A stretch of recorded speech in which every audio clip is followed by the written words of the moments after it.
Committee that we have hearings this Friday, and those are all of the early Senate bills.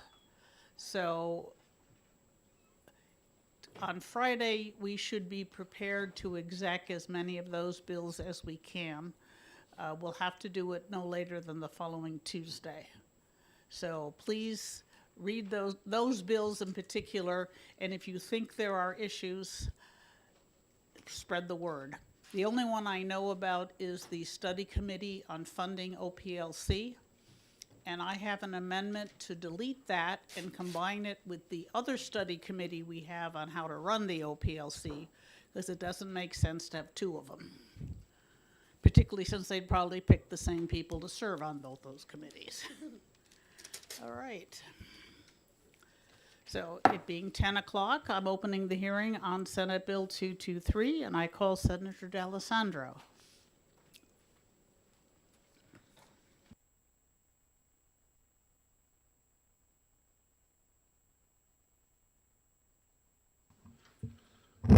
Good morning, and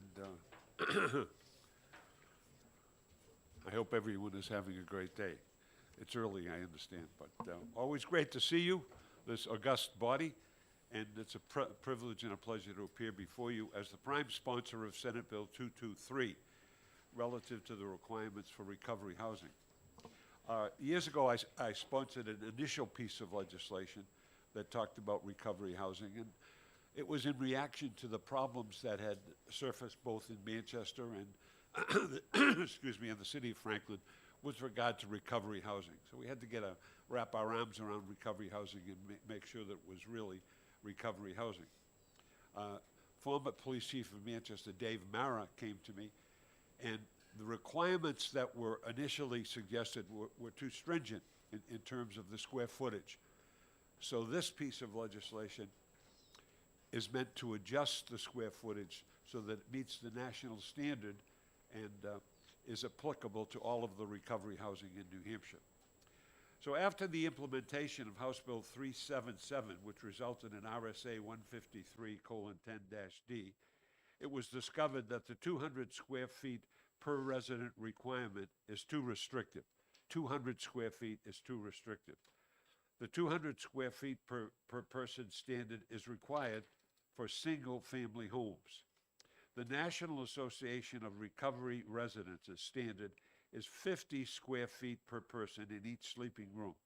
This standard is consistent with the state's building code for dormitory occupancy load. That, in essence, is the structure of the piece of legislation. And the 50 square feet meets the national standard. The 200 square feet was a little bit more than was required.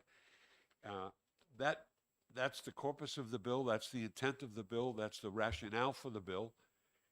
We need the recovery housing. Obviously, we know what's happening in our communities. And I've been to many of these recovery houses. I've visited them with the police chief and the fire chief in Manchester, and I see that the fire marshal is here. Looks good, by the way. Nice new haircut. Congratulations. And wonderful to see you. Thank you. And that's the rationale for the bill, Madam Chairman, and I appreciate a positive vote on this, as it makes sense. We're just doing good things for the communities, and we're arriving at a principle that is enforceable, and it's usable, and it meets the national standard. So I appreciate your positive vote on it. Thank you very much for allowing me to attend, and I'll be more than happy to address any queries that you might have. Excellent, thank you. Representative Schmidt has a question. Thank you, Madam Chair. Good morning, Senator. Good morning. So was there any opposition, or is there any opposition, either from God knows where or in the hearing in the Senate? Representative Schmidt, thank you so much for the question. This is one of the pieces of legislation, a rarity, I might say, in this new world that we live in. There has been no opposition.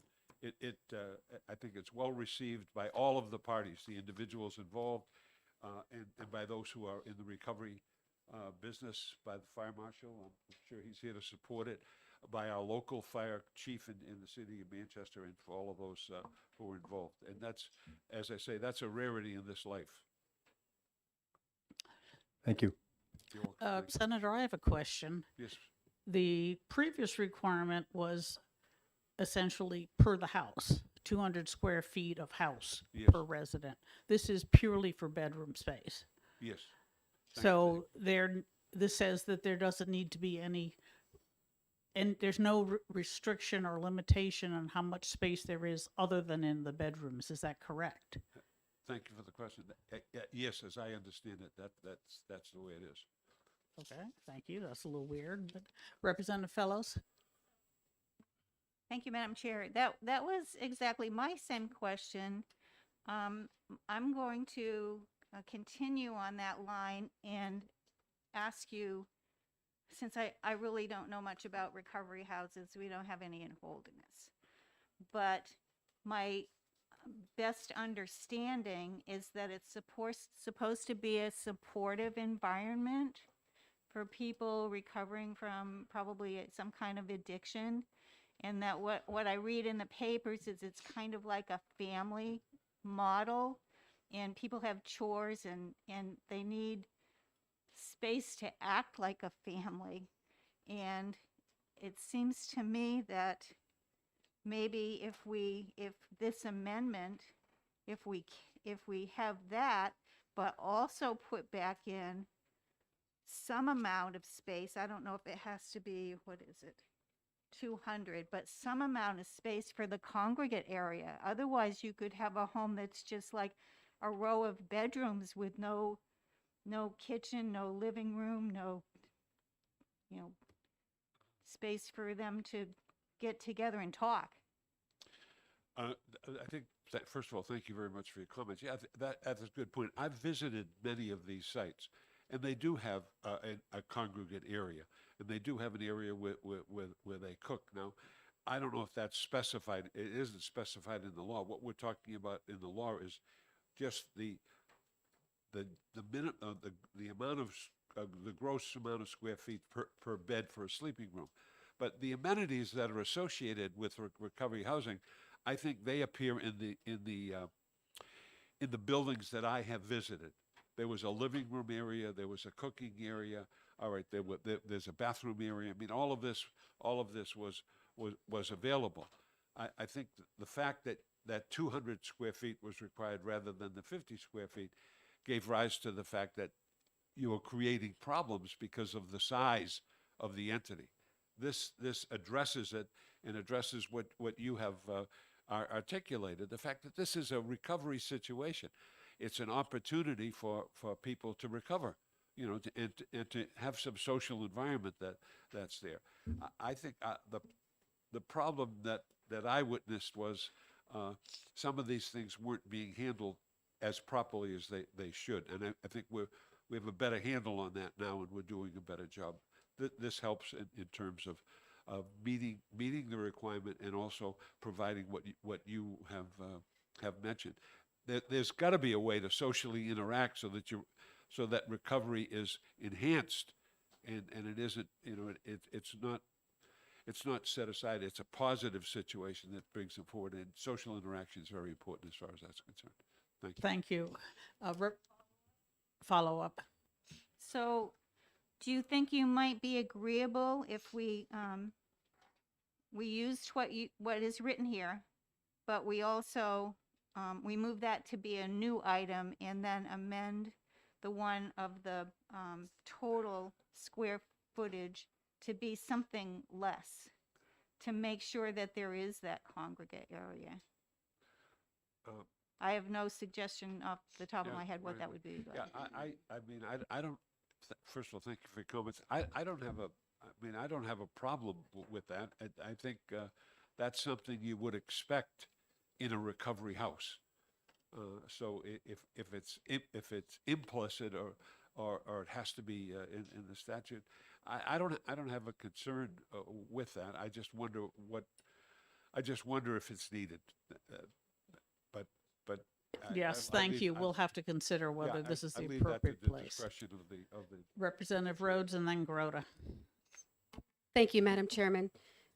Thank you for taking my question. So I'm looking up real fast to see what the size of a jail cell is, and on a quick look, I think that this actually might be smaller of what an actual jail cell would be. And with that, my question is, do you know how many bedrooms would be? Like, is there a maximum number of bedrooms they're allowed to be? Because my concern is, are you now taking people that may need space, if you will, like room to breathe, and compacting them into a living environment where anxiety is really high, and then you're going to put them in a space that is basically the size of a jail cell, if not smaller? The facility shall have a minimum 50 gross square feet. I haven't been in many jail cells, so I really Me can't- neither. I had to look it I up. really can't comment, but indeed, in the jail cell, as I understand it, you have the facility, the bathroom facility and so forth. So and there were usually two in a cell because of the problem with the number of people that we have to take care of. So I don't think that's a good analogy. But the 50 square feet is the standard that the National Association of Recovery Residences say it's the standard. So there's a standard that has been set, and we're trying to adhere to the standard by saying we'll have a minimum of 50 gross square feet per bed in the sleeping room. And I think we're trying to meet the standard so that there's something that everyone can adhere to by creating a standard. And as a result, that gives the oversight an opportunity to have something to compare it to when they visit Yes. these safe houses. You got to have a standard. I think what happened, there was so much of a variation in the way they were being handled that they caused problems. But I Yes, appreciate and your your comment. standard old-fashioned suburban bedroom of 8 by 10 is 64 square feet, so it easily meets this. Right. Representative Grota and then O'Brien. Thank you, Madam Chair. Senator D'Alessandro, I believe that this bill refers to the bedrooms because this is a fire code bill, correct? This is for the fire code. Thank you for the question. Yes, the fire code's an important issue, and the fire marshal's here to address that. Right. So, and that's what we're trying to change now. And I'm just wondering if before we make any other changes to the bill, we could look at what the requirements are in the RSA for recovery houses, because the fire code, I would think that the fire code for the recovery houses is different than the standard for the rest of the facility. Well, thank you for your question, but I think the fire marshal could address that more comprehensively than I. And that's what he's here for, I believe. Thank you. You're welcome. Representative O'Brien. Thank you, Madam Chair. Senator, looking at Section 153, semicolon 10-D, exemption for recovery houses, many of the questions that I'm hearing seem to be already covered in that basic statute and everything. And so, which leads me to think that basically all we're really talking about is the sleeping quarters per se for the individual. Because if not in these recovery houses, do these people, are they encouraged to go out, maybe get other type of jobs or different other things? They may not be hanging around a recovery house for the full day. They have, let's say in the example of AA, an AA meeting to go to, maybe several, that, they may not be there at that full allotted time. Yes, thank you for your comments. Yes, that's exactly right. It's a place for them to be, but they should have a job. That's the name of the game. Get a job, enhance your recovery so that you can get out of here and get into something else.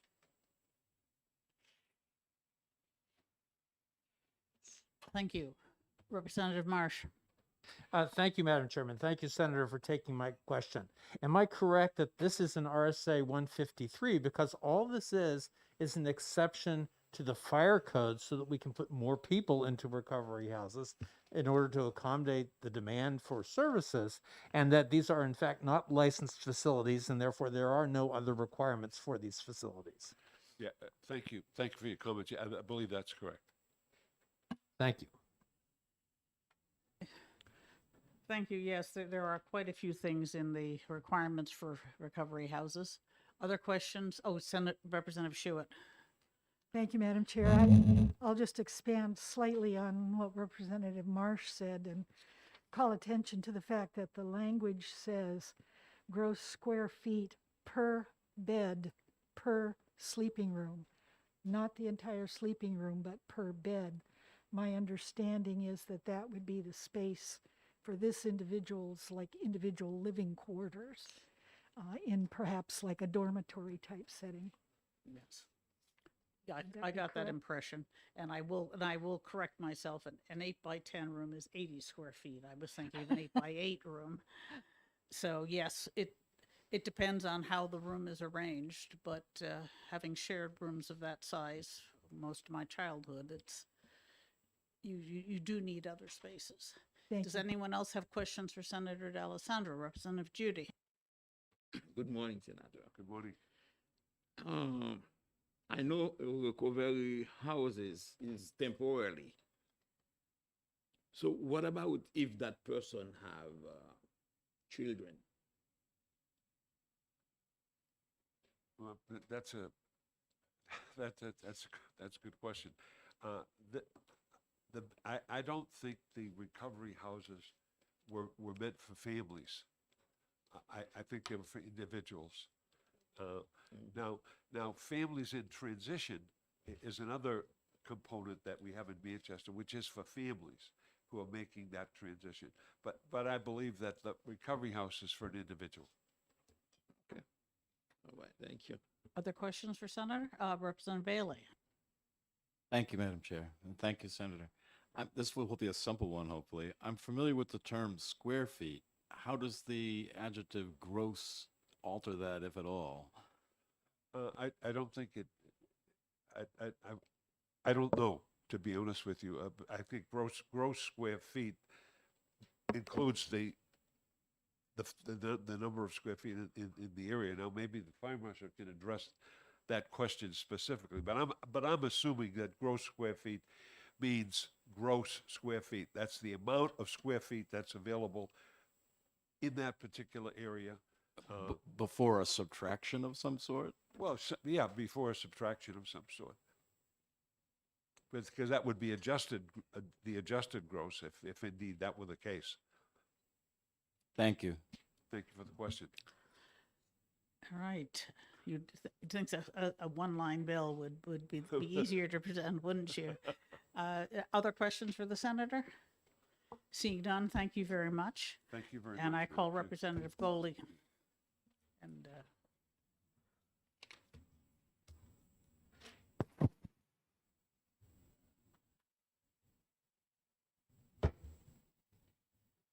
Thank you, Madam Chair. Members of the committee, for the record, Representative Jeff Goley representing Hillsborough 8, Manchester Ward 1. And I was not going to speak, but I'm just going to help try and clarify some of the things that are going on here.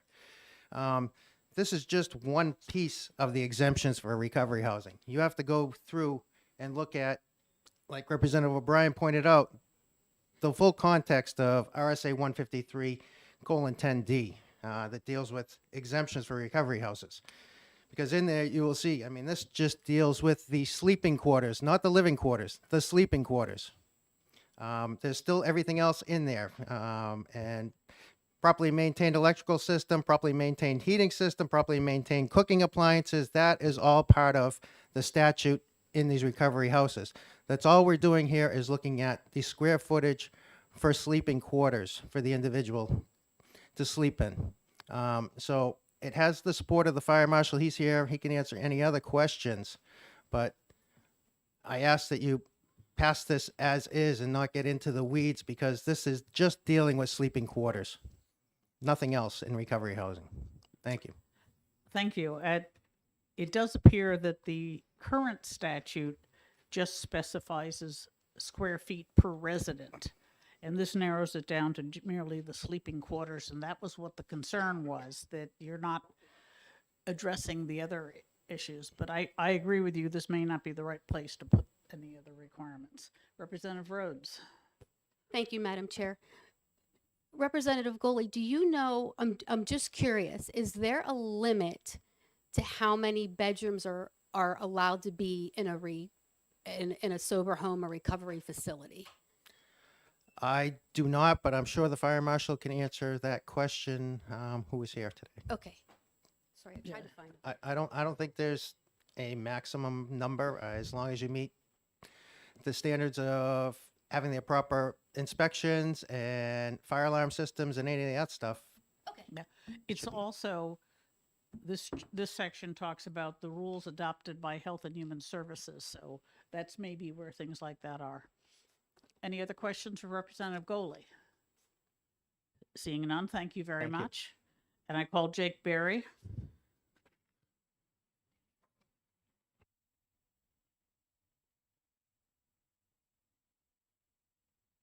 And Ms. Bach, looks like.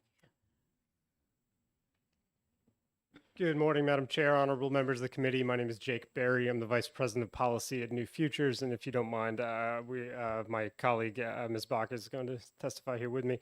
As many of you know, New Futures is a nonpartisan, nonprofit health policy and advocacy organization. We've been working for more than nearly 25 years to address issues of addiction and behavioral health in this state. We stand strongly in support of this bill as it would help to increase housing, access to housing for individuals who are struggling with substance use disorder. The lack of accessible housing in this state remains one of the greatest obstacles for individuals who are looking to obtain long-term recovery. This bill is quite simple, as has been mentioned several times. This is the square footage stipulation is just one of many provisions of the RSA. This is looking to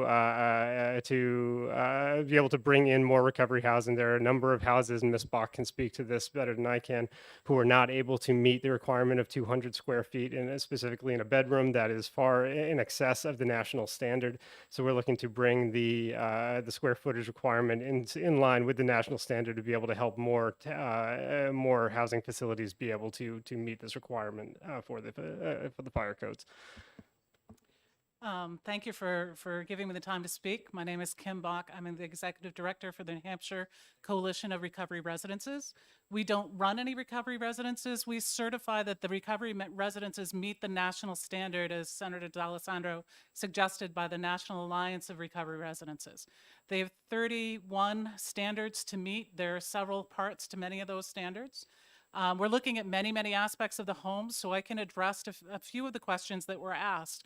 There is a requirement in this statute already that to get the exemption from the fire marshal, the house has to achieve NH Core certification within 6 months of their being given the exemption. Within our standards, they have to have adequate gathering space for the community to come together as a whole in the living area. They have to have a living room that's big enough to seat everybody. They have to have a dining area that's big enough to seat everybody. They have to have a kitchen that's big enough to store everybody's food. Everybody gets a chance to cook individually or as a group together. So they have to have common area that they can all use. The bedroom is not a place for somebody to hang out in recovery. That, just as you wouldn't want your teenager hanging out in the bedroom all day and playing Game Boy because it's detrimental to their mental health, it's detrimental to an adult's health as well.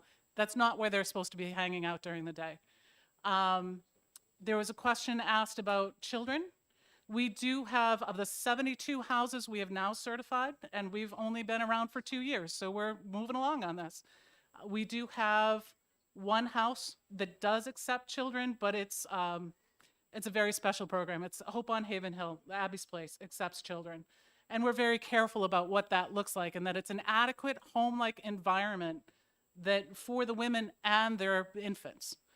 I'm trying to think if there were 50 square feet. A lot of these houses are older properties in the city. So older properties in Nashua. And if you think about, as you were suggesting, you shared a bedroom when you were young, maybe an 8 by 10 bedroom. we'd only allow one resident in that bedroom. But the older houses don't have bedrooms that are that large to get the 200 square feet per person in the entire building.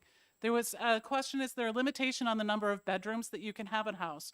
It's not a limitation on the number of bedrooms, but there's a requirement to have a full bathroom for every 6 residents. So that does put a limitation on the number of bedrooms. I'd be happy to entertain any other questions you might have about recovery houses, how they achieve certification, what the certification requirements are, if that's helpful for you. We're also in favor of this amendment as it follows the national standards. Thank you very much. I believe you've answered most of the previous questions, but Representative Schmidt has another one. Thank you, Madam Chair. In your response to my question, could you just say your name again? But the question I have is, since you have a lot of experience, we know we've seen you before, do you have any written testimony or written documentation to provide to the committee and with regard to this bill? My name is Kim Bach, again, with the New Hampshire Coalition of Recovery Residences, and I did not prepare any written statement, but I can do that and submit it for you. That might be helpful. Thank you. Sure. Representative Sitek. Thank you, Ms. Bach. The question I have is, you said you do not run any recovery houses, but do you actually conduct inspections? Yes, we do. You do, okay. We do thank you. walkthroughs, we measure the bedrooms, we count the bathrooms, we're looking at, we're, as well as Mr. Toomey's office, we are looking at safety systems. We're checking smoke detectors. We set them all off. We're looking at egresses from every bedroom to make sure that that's proper, that they have adequate, safe, ethically run homes. Okay, thank you, Ms. Bach. Other questions? Representative Marsh. Yes, thank you, Madam Chairman. I'm looking at both of these statutes here, and it's, can you tell me if I'm correct? Because you are voluntarily certifying safe houses, and it seems to me that what we're doing here is we've created an exemption from the fire code for such safe houses that choose to be voluntarily certified, which therefore would not apply to any other safe houses which might not choose to be certified. Are there any uncertified safe houses in New Hampshire? There's a large number. As I said, we've only been in existence for 2 years. So being up to 72 houses already, I feel like we're chugging right along. But it takes time to get everybody certified. There's also a restriction on funding availability for recovery houses that's set by DHHS. So if you want assistance, financial assistance in the form of rental assistance for people coming in, you have to be certified. One follow-up question. Since only certified safe houses can fall into this exemption, and your certification requires all these various other things like a living area and a kitchen and that sort of thing, would it not be true that it would be unnecessary for us to put those requirements into the fire code exemption that I would this bill agree with you. addresses? I would agree with you. Thank you. Yeah. Okay. If I could add just very briefly, with the work that Kim and NH Corps are doing, along with work through the New Hampshire Department of Health and Human Services, there's been a broad effort to increase the regulation and safety protocols around recovery houses. And again, this is just intended to be a very minor tweak to be able to help more houses be able to secure this exemption, be able to conduct safe operations and to support individuals in recovery. So again, there's a large backdrop here. This is just a minor tweak. And if I could just reinforce what Senator D'Alessandro said, there's really no opposition to this. The homes are on board, the regulators are on board. And certainly I think I can speak for members of the provider community who feel that this is an important way to support recovery housing. Thank you. Are there other questions? Representative Sitek. The bill seems fine to me, but I'm puzzled by something. You certify houses, but you're not a municipal agency. You're not the fire department. You're not the health officer. How are you inspect? What gives you the right to inspect? What does your certification mean? It means they can get money from HHS for one thing. That's what she said, and I would imagine that's a powerful incentive. That's a powerful incentive, and we're the state affiliate for the National Alliance of Recovery Residences. And there are a lot of houses that come to us because they want to advertise that they are doing it right. This is an area where abuse can happen, and having the certification is a really powerful tool for them. Thank you. I'm all for it, but it sounds odd. You're a private agency, aren't you? Doing a That's correct. Doing a certification that the HHS accepts. Is that? That's correct. Okay, great. Thank you. That applies in other things too. Okay, other questions? Seeing none, thank you very much. Thank you. Marshal Toomey.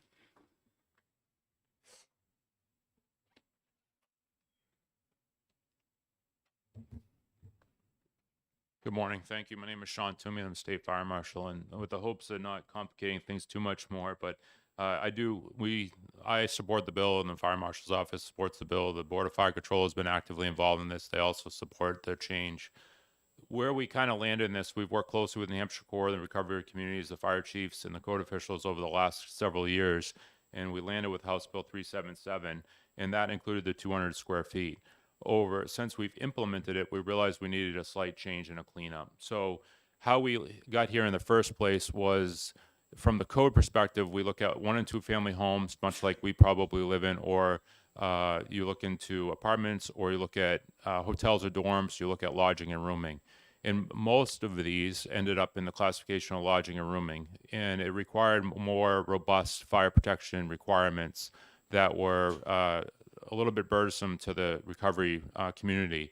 And what we learned through some federal cases that went through is that if we enforce the requirements of lodging and rooming on the facilities, it would be discriminatory because they're considered in need of an accommodation because they're in recovery. So we work closely to try to come up with a reasonable solution, and we codified it through the statutes through House Bill 377 last session, and came up with a list. The Fire Marshal's office and myself now could issue an exemption to, if they're properly operating as a recovery house, certified through, following the NAR standard, following New Hampshire Corps. New Hampshire Corps does the assessment initially.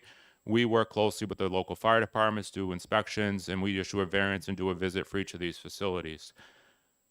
The 200 square feet was just too much. It was going to end up closing a lot of the facilities that were in existence, and that clearly wasn't necessary. We had been in many of the facilities, and we realized that it was just, the 200 was too big. When we initially did House Bill 377, we needed a number that would seem reasonable, and we just didn't want to pull a number out of thin air. We used 200 square feet because that was what was in residential other than single-family homes. So we had something we can go to that was already in the codes, building and fire codes, without just making a number up, because we didn't want to discriminate against people in recovery. As we've processed these almost 72 now, we're like, well, this doesn't work. So we went to the NAR standard, and then we wanted to match it with something that was in the codes. The codes now for a dorm setting is 50 square feet. So that's where we came up with the 50. It matched nicely with the NAR standard. It matched nicely with what was already in our existing building and fire codes as a dorm for 50 square feet. So I hope that provides a little bit of context and background, but I think that, it has wholesale support, and I think it's for the betterment of the supporting the recovery community, and happy to answer any questions. Thank you, Marshall. Are there any questions? Yes, Representative Schuett. Thank you, Madam Chair. Thank you, Mr. Marshall. Based on what you just said, would you say, I realize the analysis does not say that your office requested this legislation, but recommended, would that be a good word to use? I would feel comfortable saying recommend. We were definitely supportive of it. We were with the governor's office, New Hampshire Corps, and our office, everyone trying to come up with a solution in the beginning. So yeah, we're fully supportive all along the way of instituting this change. Thank you. You're welcome.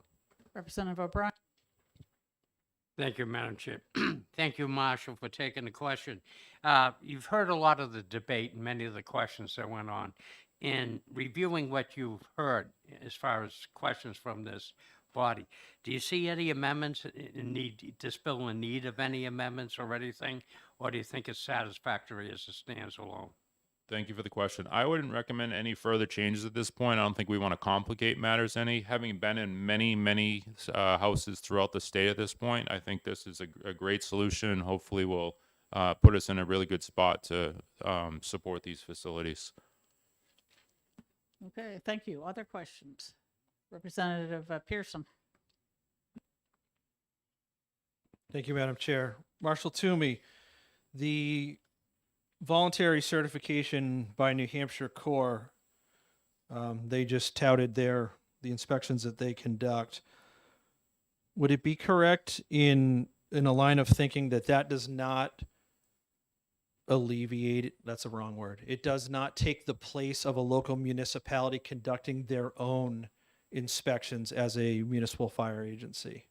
That's correct. Part of the variance approval is an annual inspection by the local fire department. So that in addition to the New Hampshire Corps, maintaining the New Hampshire Corps certification, which is part of this process and a link to DHHS funding, there is a requirement for local fire inspections annually to make sure that safety features are in place. They're still operating under the parameters of the 15310D. Everything's safe. You know, the systems are still maintained and they're operating under that recovery model, which is considered family-like social living. Thank you. Other questions? Representative Fellows. Let's see. So just to clarify, I had two little questions. One of them, the 200 square feet, that's what applies to places like assisted living? Or, because it's not a home and it's not a dorm. I can't remember the chart off my top of my head for assisted living. I think more of an apartment building would be more appropriate for the 200 square feet or in a hotel would be 200 square feet. Okay. A dorm, like a college dorm, would be down to the 50, but I don't remember the assisted living. And my other question, is there any, for the recovery homes, is there any limit on the number of residents there could be? I mean, I know most of them are probably like 10 or 20, but could there be 50? I have not seen any that large. It would require a pretty significantly sized house to make that happen. And the 50 square feet, a couple of things, the bedroom size has to be supported by the other stuff in the house. And for instance, other things that come into play, if there are houses in a rural area in New Hampshire and it's on septic, the septic is going to drive the number of bedrooms as well. So there's some ties there. In Concord or Manchester, it's going to be driven by the number of bedrooms in general. So, some of the things we also look at, like no bedrooms in the basements or an attic, stuff them in an attic or things like that. Some of the early ones we were in and seeing is people were in basements. They were putting multiple bunk beds crammed into a room. This 50 is really, we found so far that it's satisfactory and it meets the intent and it provides a safe living situation. Okay, thank you. Are there other questions? All right, seeing none, thank you very much, Thank Marshal you. Toomey. Is there anyone else who wishes to testify on Senate Bill 223? All right, seeing none, we're going to close the hearing and we'll be opening the hearing on Senate Bill 398.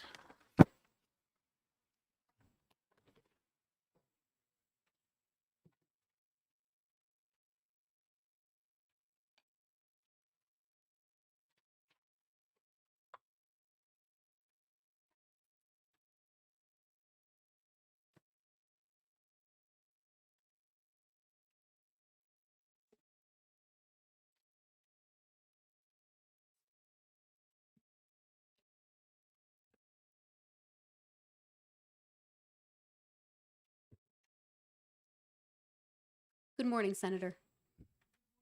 Excuse me. Good morning, Madam Chair. For the record, my name is Sharon Carson. I have the pleasure of representing Senate District 14, comprising the towns of Londonderry, Hudson, and Auburn. And I have for your consideration this morning Senate Bill 398, relative to the building code and fire code enforcement. This bill came out of a study committee that worked, I believe, in the summer of 2018. Myself, your chair, Representative, oh my goodness, I can't remember, Mcguire, as well as Senator Gaida, the three of us worked on this issue because there was a lot of problems getting codes passed in the House, and we wanted to work on a way in order to facilitate those codes here in the legislature, because I think we all know that we do have these codes and they need to be updated periodically, as well as amendments needing to get passed. And so the bill was filed and it was heard in the Senate. It was then held over for more work because of the information we received at the public hearing. And it came forward, and then we went into lockdown because of COVID. And it was placed into an omnibus bill, and it died in one of the omnibus bills that was not passed by the House. I was asked to bring it forward again this year, and so that is what you have in front of us. So just to kind of walk you through what this bill does. So the first thing it does is it clarifies that the issuance of a permit and the collection of fees shall not be considered as an amendment to the building code, itself. Let me take a step back. We had the public hearing in the Senate. There were some suggestions that were made by both the Fire Marshal's office and the Building Code Review Board.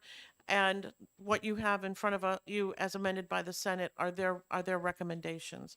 So the first is they want to make it very clear that if you get a permit or there's a collection of fees, it's not considered to be an amendment to the building code review, the building codes, I should say. Secondly, no fee is required to appeal a notice of violation or any decision of a code official. Third, it deals with the statewide amendments to the building code, that they are to be reviewed and approved by the board. Then they're submitted to the legislature before becoming effective. Fourth, the board shall review a newer version of the code that has been published for 2 years, because we've kind of made the decision that we're going to try to stay 2 years behind. So that gives both the Fire Marshal's office as well as the State Building Code Review Board an opportunity to go over those to go over those proposed codes and then make a decision about what they want to send to the legislature. And then finally is an issue dealing with municipal amendments. One of the things that we discovered was that municipalities tend to adopt their own codes as ordinances.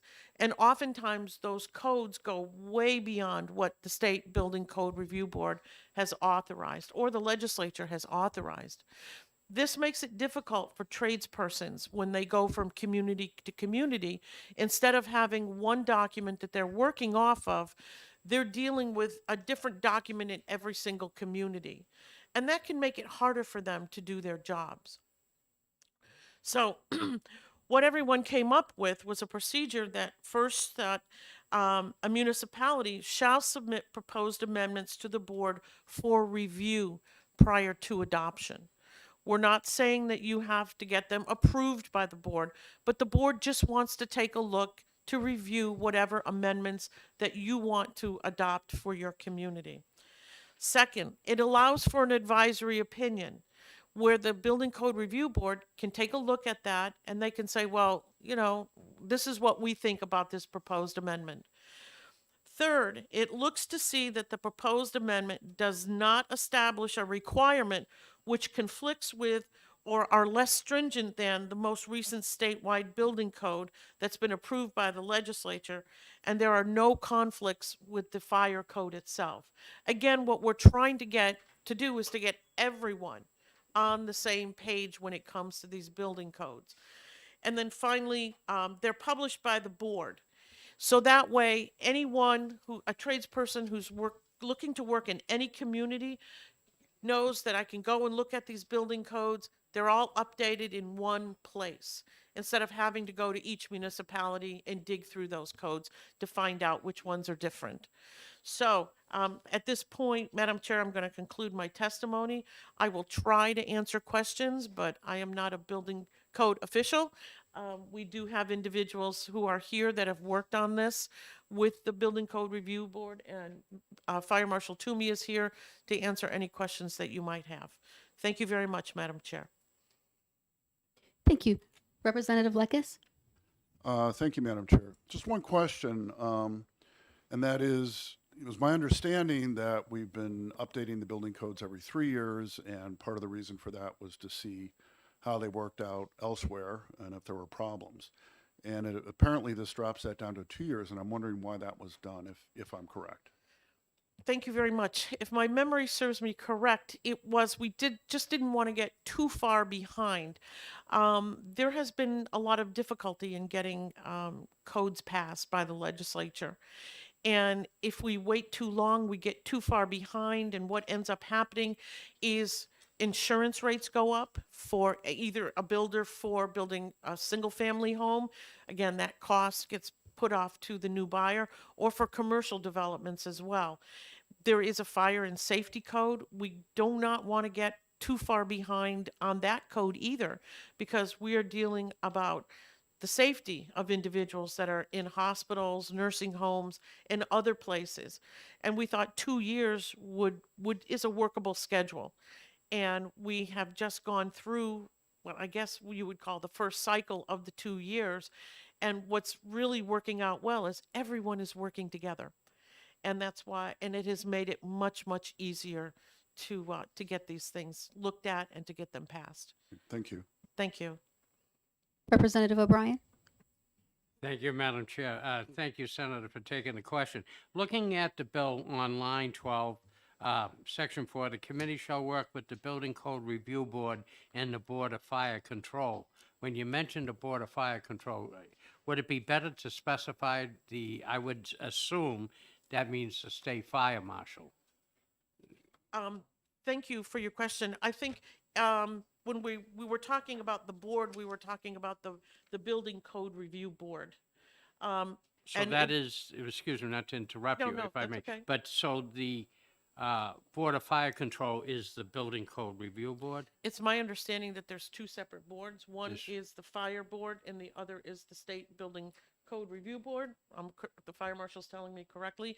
If you folks want to clarify or add in the fire board as well, that's fine with me.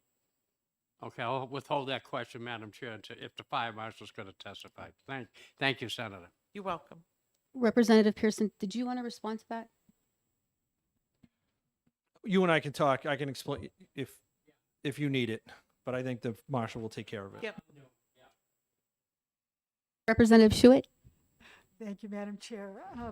Senator, would you say that if we went back and just approved these every 3 years as opposed to every 2 years, that results in a lot more changes going forward for people to try and digest and comply with?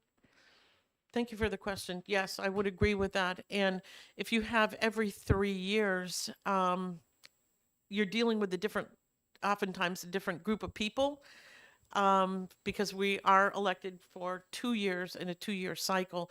So you could have the board be working on something and then come forward, and now all of a sudden you've got a new group of people who really don't understand, and they have to get caught up on this. And it will make it, I think, a little bit harder.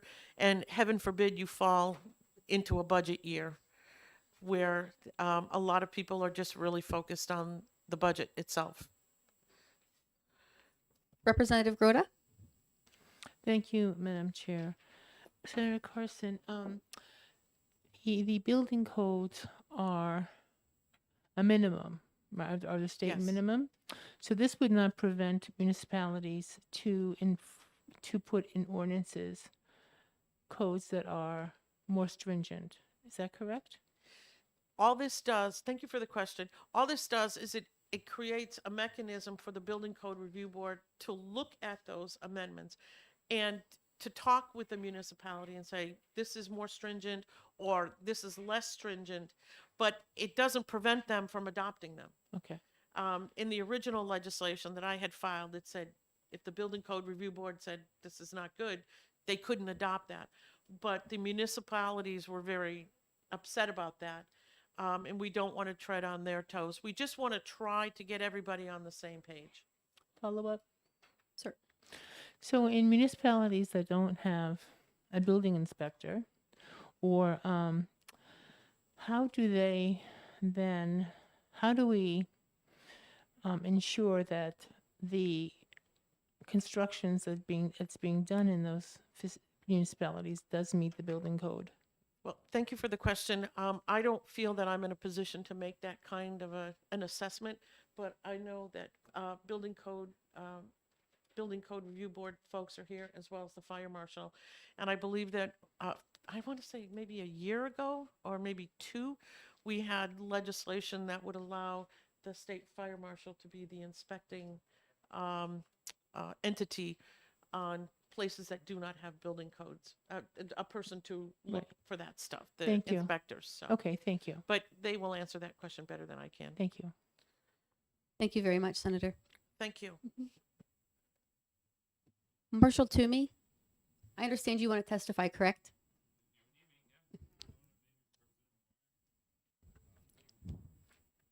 I forgot about Representative Mcguire's card. Okay, I put in the card. Thank you, Madam Chair, members of the committee. I'm Carol Mcguire, representing Merrimack District 29, which is Allenstown, Epsom, and Pittsfield. Senate Bill 398 was amended by the Senate, and it is now a much simpler bill because most of the content that the senator was speaking about was incorporated into House Bill 1681, which we passed earlier this year, has been passed by the Senate ED&A Committee and the Senate, and is now in Senate Finance, although I'm not sure why, but it is in Senate Finance, and it's expected to be approved. So what this bill as amended primarily does is it reconstitutes the Joint Committee on Code Enforcement and Advisory Committee on State Building and Fire Code. It consolidates them into one advisory committee that essentially would be the legislative liaison to the Building Code Review Board and the Board of Fire Control. Requires them to work with them, start planning when to introduce legislation to update codes, and report annually, so that we can continue in the process of updating, so that we're only one code cycle behind, which is what the plan is.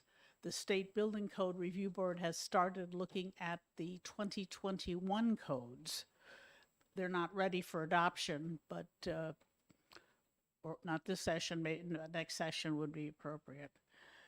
There's also a grace period established in the building code. That's section 2 of the bill, starting on line 23.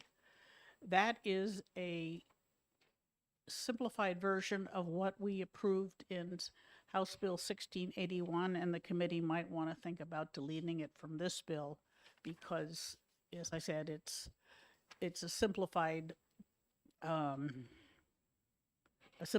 paragraph with the same intent, namely that if you're doing a major project, you don't have to worry about when a code change comes in. The code, when you get your building permit, is what applies. And I will try to answer questions.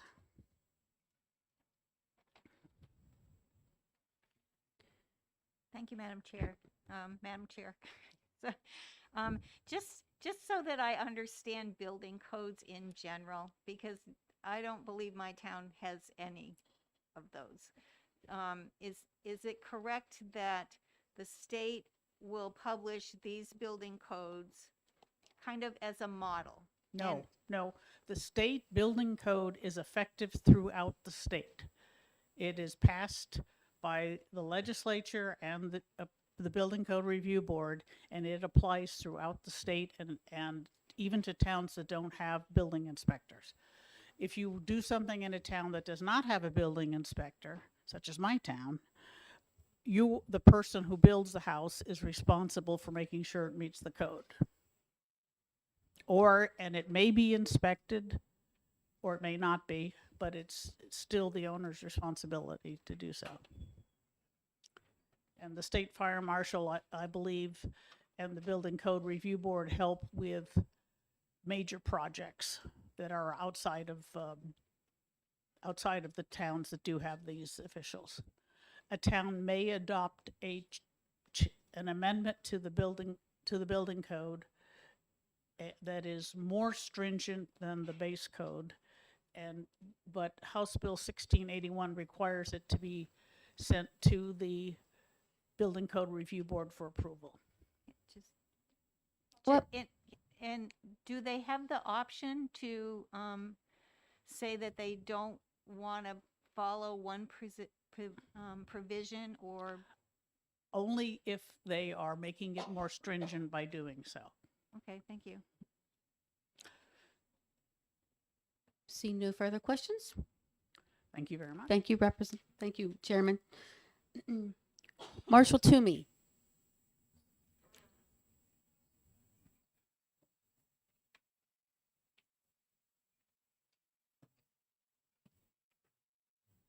Morning again, Sean Toomey, the State Fire Marshal. I think codes are probably one of the most confusing things out there, frankly.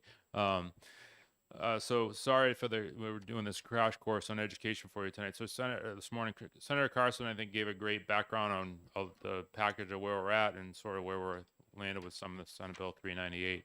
And Representative Mcguire, I think, helped clean up some of the amendments. So we have multiple bills, as you recall. Probably there's a couple more coming to you on building and fire code items now. We're really, I think it's the culmination of a lot of cleanup over the last few years and really trying to streamline the process of code development in the state. So a quick note on 398, the part of it, as Representative Mcguire mentioned, the Joint Committee on Code Enforcement was established in 1999, and it was pre-state building code. So that was at a time where each municipality did their own building code work.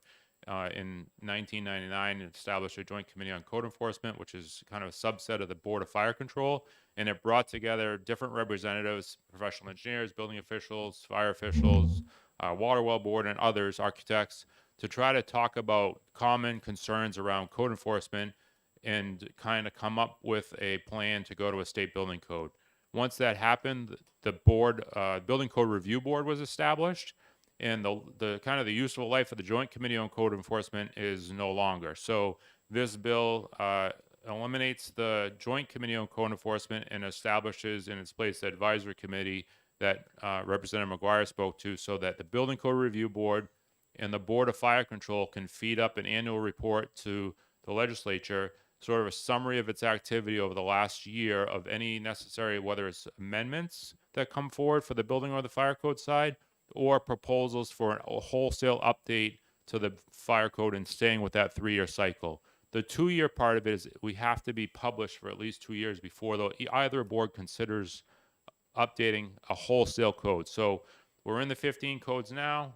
The 18 is about to be hopefully processed. This committee in the House already approved it. It's, as we heard, it's in Senate Finance right now, and that should go through. And that'll get us on the 18 codes with New Hampshire amendments. The New Hampshire amendments are heard at the Board of Fire Control for fire side, Building Code Review Board for the building side. So that cleans up that and a little bit of history. And I think providing the advisory committee on state building and fire codes at the legislative level is a great thing, that we have kind of support and thought process earlier into the process on the legislative side coming out of the two boards. So I think that'll be a good thing. And as Representative Mcguire mentioned, starting at line 23, the grace period, that landed in a couple different spots, and it would be more than appropriate for this committee to eliminate that section, the new paragraph starting at line 23 on the grace period, because it's also in House Bill 1681, and it's more detailed in 1681. So happy to answer any questions. Hope that provided a little bit of background. Representative Pearson. Thank you, Madam Chair. As Marshal Toomey, as you and I were in the unique circumstance of both having advanced degrees in this field, my concern, and I'm just asking if this will address that, is that we have local especially local fire inspectors that invent their own engineering degrees. Okay. And that's been a issue not only just for the builders, because the builders deal with what they deal with, but Joe homeowner especially having to deal with something that has come out of nowhere that really cannot be cited or referenced in any sort of real and logical way.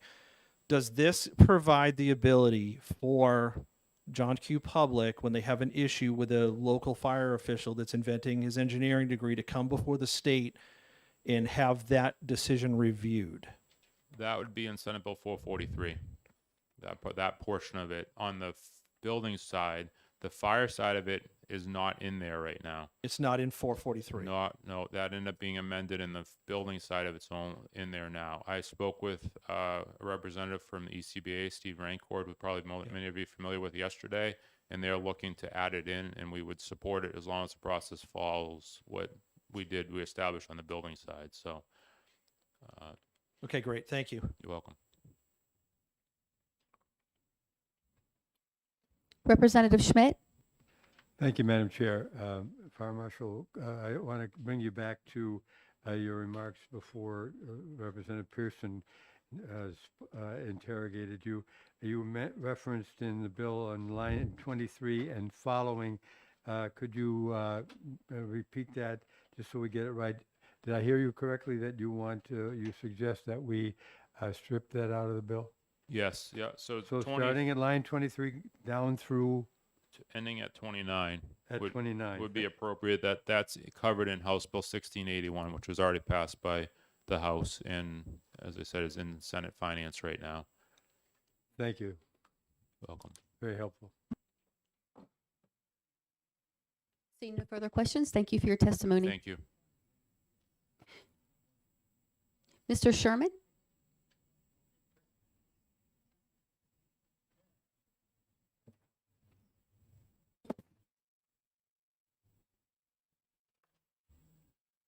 Good morning. My name is Phillip Sherman. I speak as the chair of the Building Code Review Board.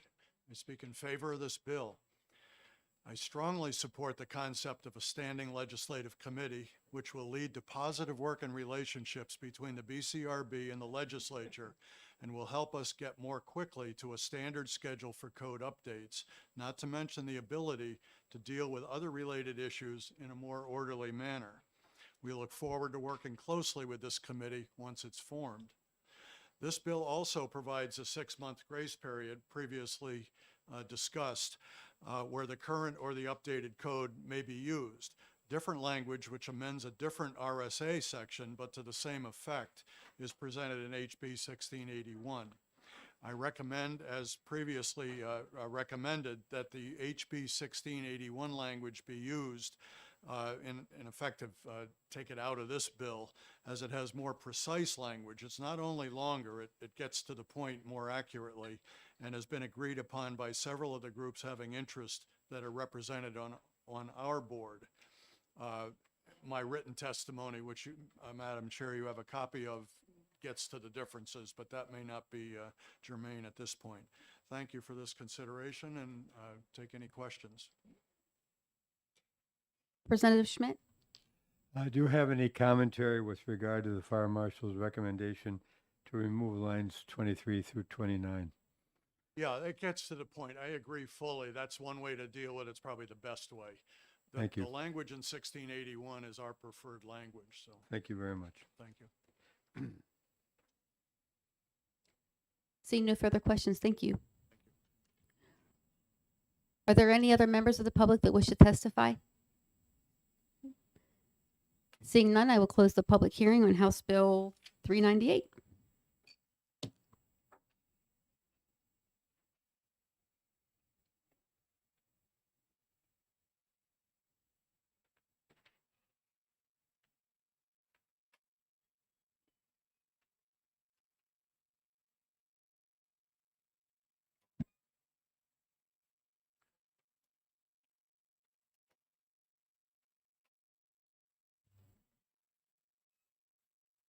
Right, I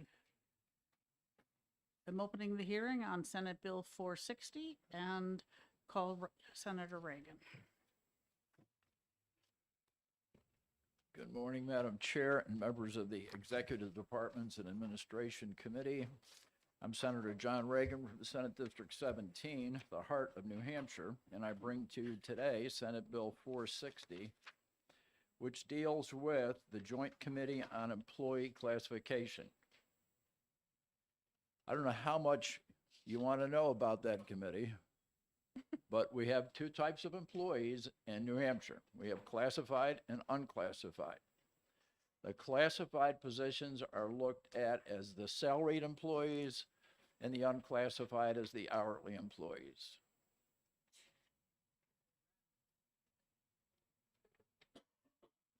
Yes. Classified, yeah. So, The classified is the more the hourly employees. yeah. So, we have a committee called the Joint Committee on Employee Classification. And the Department of Administrative Services, when a department head requested a title change or a pay change, fills out a very lengthy application, and they bring it to the Joint Committee on Employee Classification, who then approves the application, which is then forwarded to the Korn Ferry Hay Group of San Francisco, California.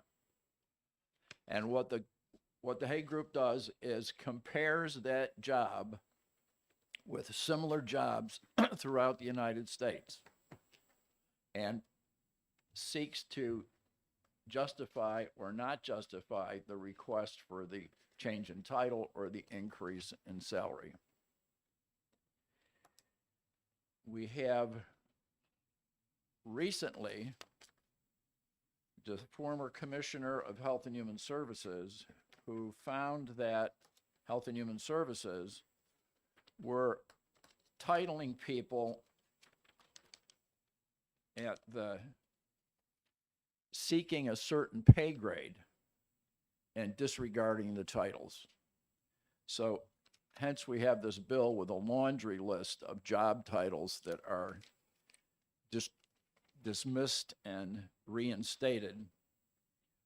And that's why this is an unprecedented number of job title changes.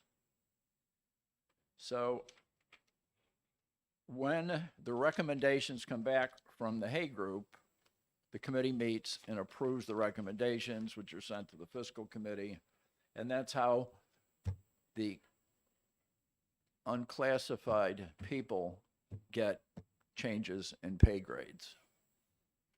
And that's what we bring to you today. This was the latest effort by the Joint Committee on Employee Classification for these employees here enlisted.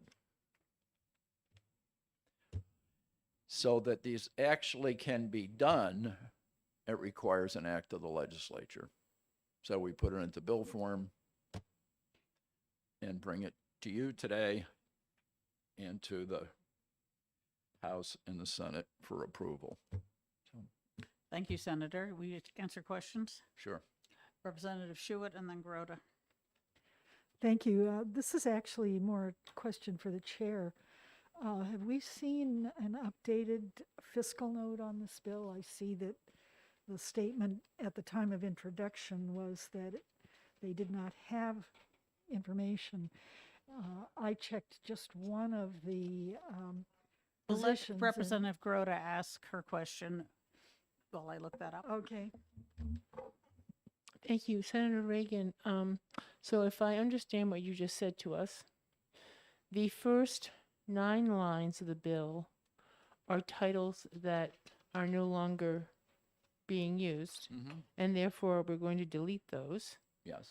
And then the rest of the bill are departments, both of them. The department is on the left-hand side and the titles are on the right-hand side, and these are the ones that we are now using.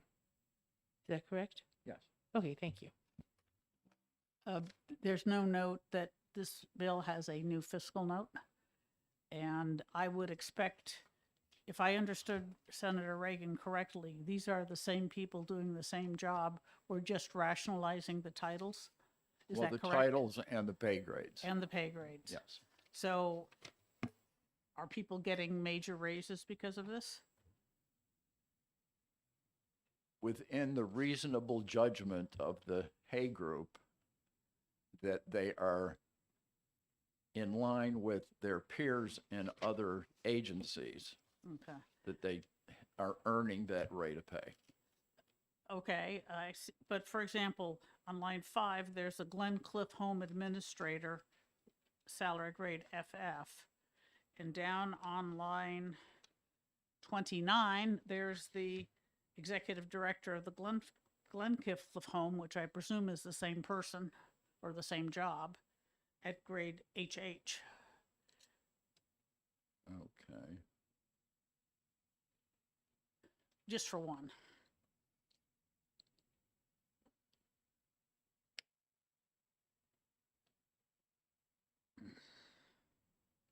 May be the same person. Okay. And 4 and 28, yes, the Assistant Commissioner of the Insurance Department. And also on line 7, the Insurance Department General Counsel is on line 27, and it's going up from FF to GG. So we don't have a fiscal note. Madam Chair, Yes, I'm over here. yes, My, Representative my Braga. understanding is that, and maybe Senator Reagan can confirm that. My understanding is that from line 12 down, these positions already exist, and these people exist at that grade level, and the people that are in line from line 3 to line 9 don't exist. So I think my understanding is that these people are already performing these jobs at that pay grade, so there wouldn't be a fiscal note. And maybe that's what probably not what should be happening. Okay. If someone from the JCEC could explain what happens to these people, or, I mean, the title is one, the trouble is that the titles and pay grades are given in statute. So Madam Chair, if I might. Yes, please, So I Representative Schmidt. think what we ought to do is consult with the Commissioner of DAS, Charlie Arlinghouse, who is the person who actually administers the situation. The JCEC is an executive board. Several of the members are here today. Senator Reagan is the chair. Senator D'Alessandro is the second Senate member on the JCEC, and Representative Sitek and I are 2 of the 3 House members. But some of these questions need to have the commissioner or Deputy Commissioner Joe Bouchard here to give us. So I think some of the assumptions here are perhaps incorrect, and we need to have somebody who can corroborate the actual state of affairs before we get into hypothesizing too much, because I think we're getting off track. Thank you, Representative Schmidt. I tend to agree with you that we're hypothesizing in absence of the facts. I will try to get Commissioner Arlinghouse or his deputy here to explain what this is doing before we take a vote on it. Are there any other questions for Senator Reagan? Okay, seeing none, thank you very much. Is there anyone else who wishes to testify on Senate Bill 460?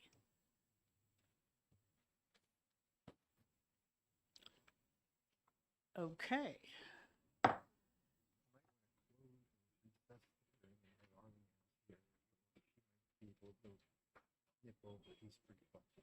Okay.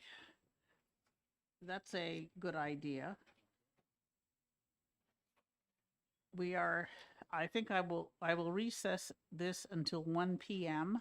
and invite Commissioner Arlinghouse or his staff to join us at that. Well, make it 1:15. So back in the old days when Pam Smarling was still the brains of the committee, but most specifically, not being sarcastic here, when she was the staffer for the JCEC, she handled all these details in conjunction with Commissioner Arlinghouse, Deputy Commissioner Bouchard, and so forth, and other members of the high-level members of the JCEC, of the DAS. And now that she is retired, we have to, Yes. get another authority It will take a while available to us. before we recover from that change, for sure. All right, so we're recessed on Senate Bill 460, and we have a few minutes before the next hearing, which is at 11:30. Yes, Representative Fellows.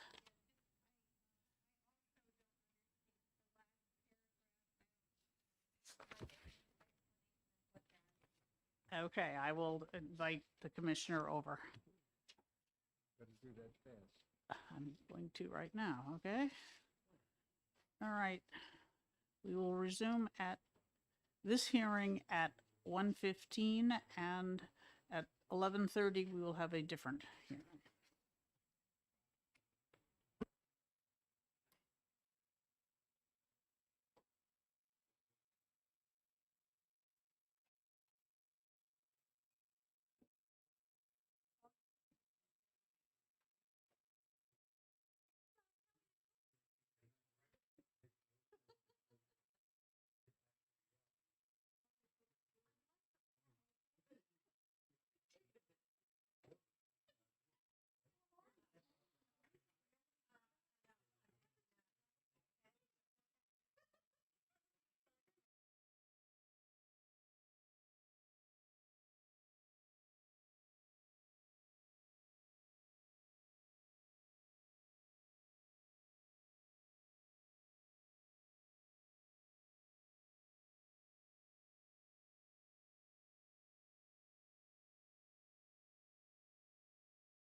back.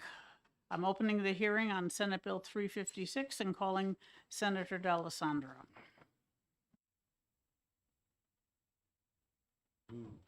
Thank you, Madam Chair.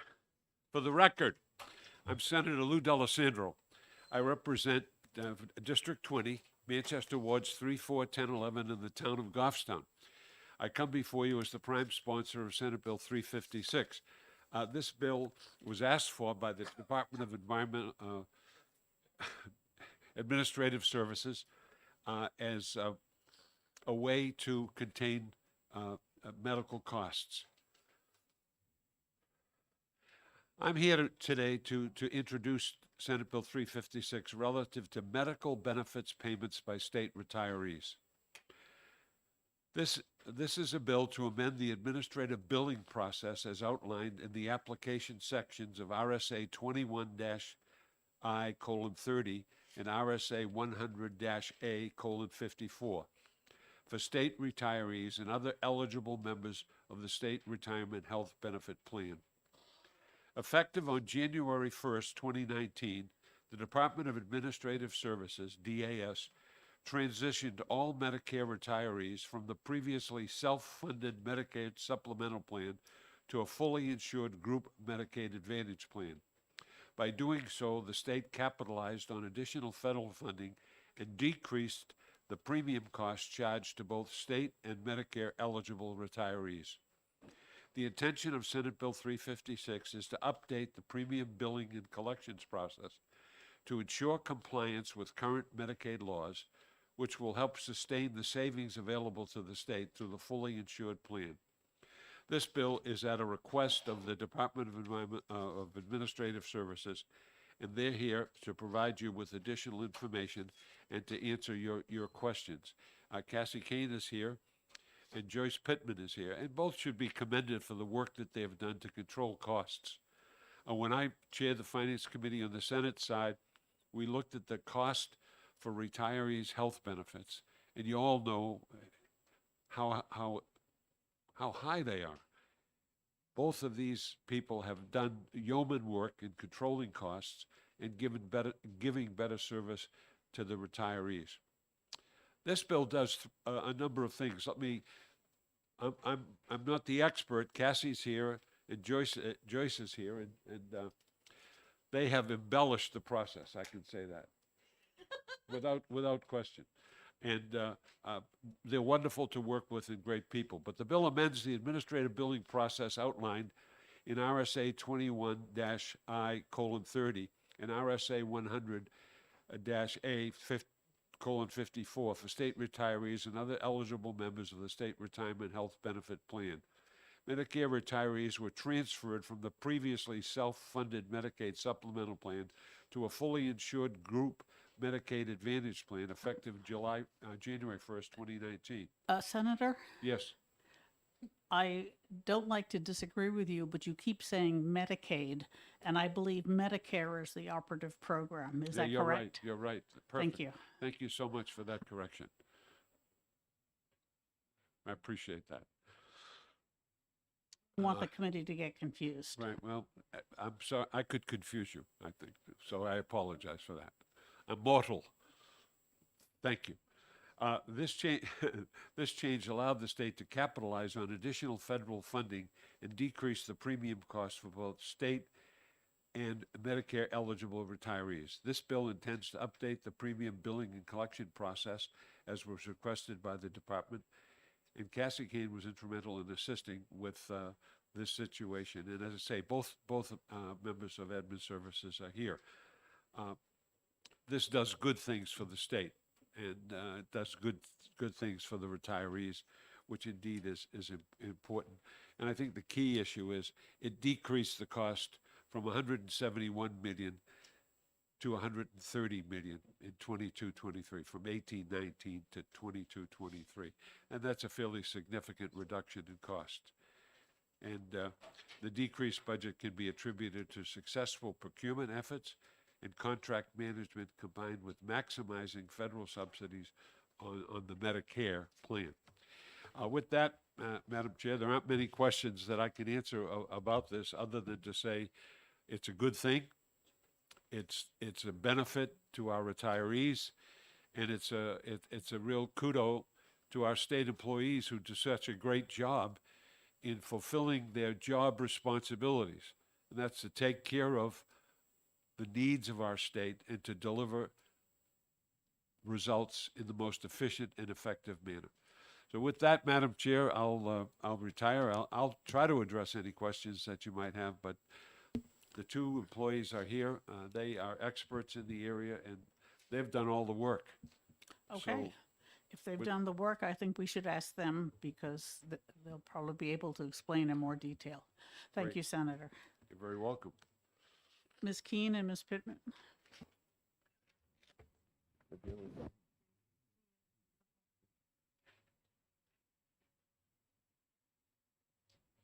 Good morning. We have written testimony we'll hand out.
Good morning. My name is Cassie Keene. I'm the Deputy Commissioner of the Department of Administrative Services, and I'm here with Joyce Pittman, who serves as the Director of our Division of Risk and Benefits. And Joyce is directly in charge of administering the Employee and Retiree Health Benefit Plan. And we're here today to ask for some amendments to existing law to help us make our administration of the plan both more efficient in terms of effort and the money we spend to administer the plan, but also to help us align state law so that we can be in compliance with Medicare law. So I'm going to just briefly talk about what we've been able to accomplish in the Retiree Health Benefit Plan, and then I'm going to ask Joyce to share the details of the bill with you. But some of you may have been here back in 2015, 2016, when we began a couple of years of a rough ride with the retiree health benefit budget. And that was both, I think, a period of time where funding was constrained and retiree numbers, enrollments were rising. And we went through a period of time where the budget didn't get funded to meet the needs of the retiree health benefit projected costs, and then we had an explosion in prescription drug costs, and it began a series of years where we did whatever we could to help save money. And Medicare has been a big part of that picture. And if you look at the chart in front of you, I'm going to help you understand how we've been able to achieve these savings. But just to let you know, we have on the prescription drugs side leveraged Medicare funding to help control, to the best degree we are able, prescription drugs for our Medicare retirees. And then beginning in 2019, I believe it was, we moved our self-funded retiree health benefits for medical benefits from completely self-funded to a fully insured Medicare plan. What that did was bring in Medicare funding, federal funding, to help decrease the costs to the state and also to our retirees. Part of the solutions over the years with how are we going to meet this deficit that we did have in our retiree health benefit plan included retirees paying more toward the cost of care, so that we have non-Medicare retirees who pay 20% of the cost of the monthly premium, and now certain retirees who are born 1/149 and later contribute 20% of the non-Medicare premium. And so we moved our retirees from this self-funded plan into a Medicare Part C plan, and we were able to bring in federal funds. Now, what this means is that our plan administration has to comply with Medicare regulations. And Joyce is going to tell you a little bit more about what that means and why we're asking for a change in the law. Yes. So Senate Bill 356 really focuses in on two different areas. One is pertaining to the CMS laws as written. We are not permitted to do any kind of retroactive enrollment or disenrollment or terminations on our plan. The way the current legislation is written, it says that our retirees can basically get reinstated in the health plan up to 6 months after due to non-payment. So we allow them a 6-month gap of not paying for their benefits in our law today. And then if they decide to pay and make up the difference for that 6-month gap, we'll continue their benefits. And CMS says you cannot do that. So, and we haven't been doing that because we by law cannot, if we want to, when I say law, I mean federal law, if we want to maintain those federal subsidies that Cassie was just referring to that have enabled us to control our costs to our retiree health benefit plan, we have to comply with that federal law.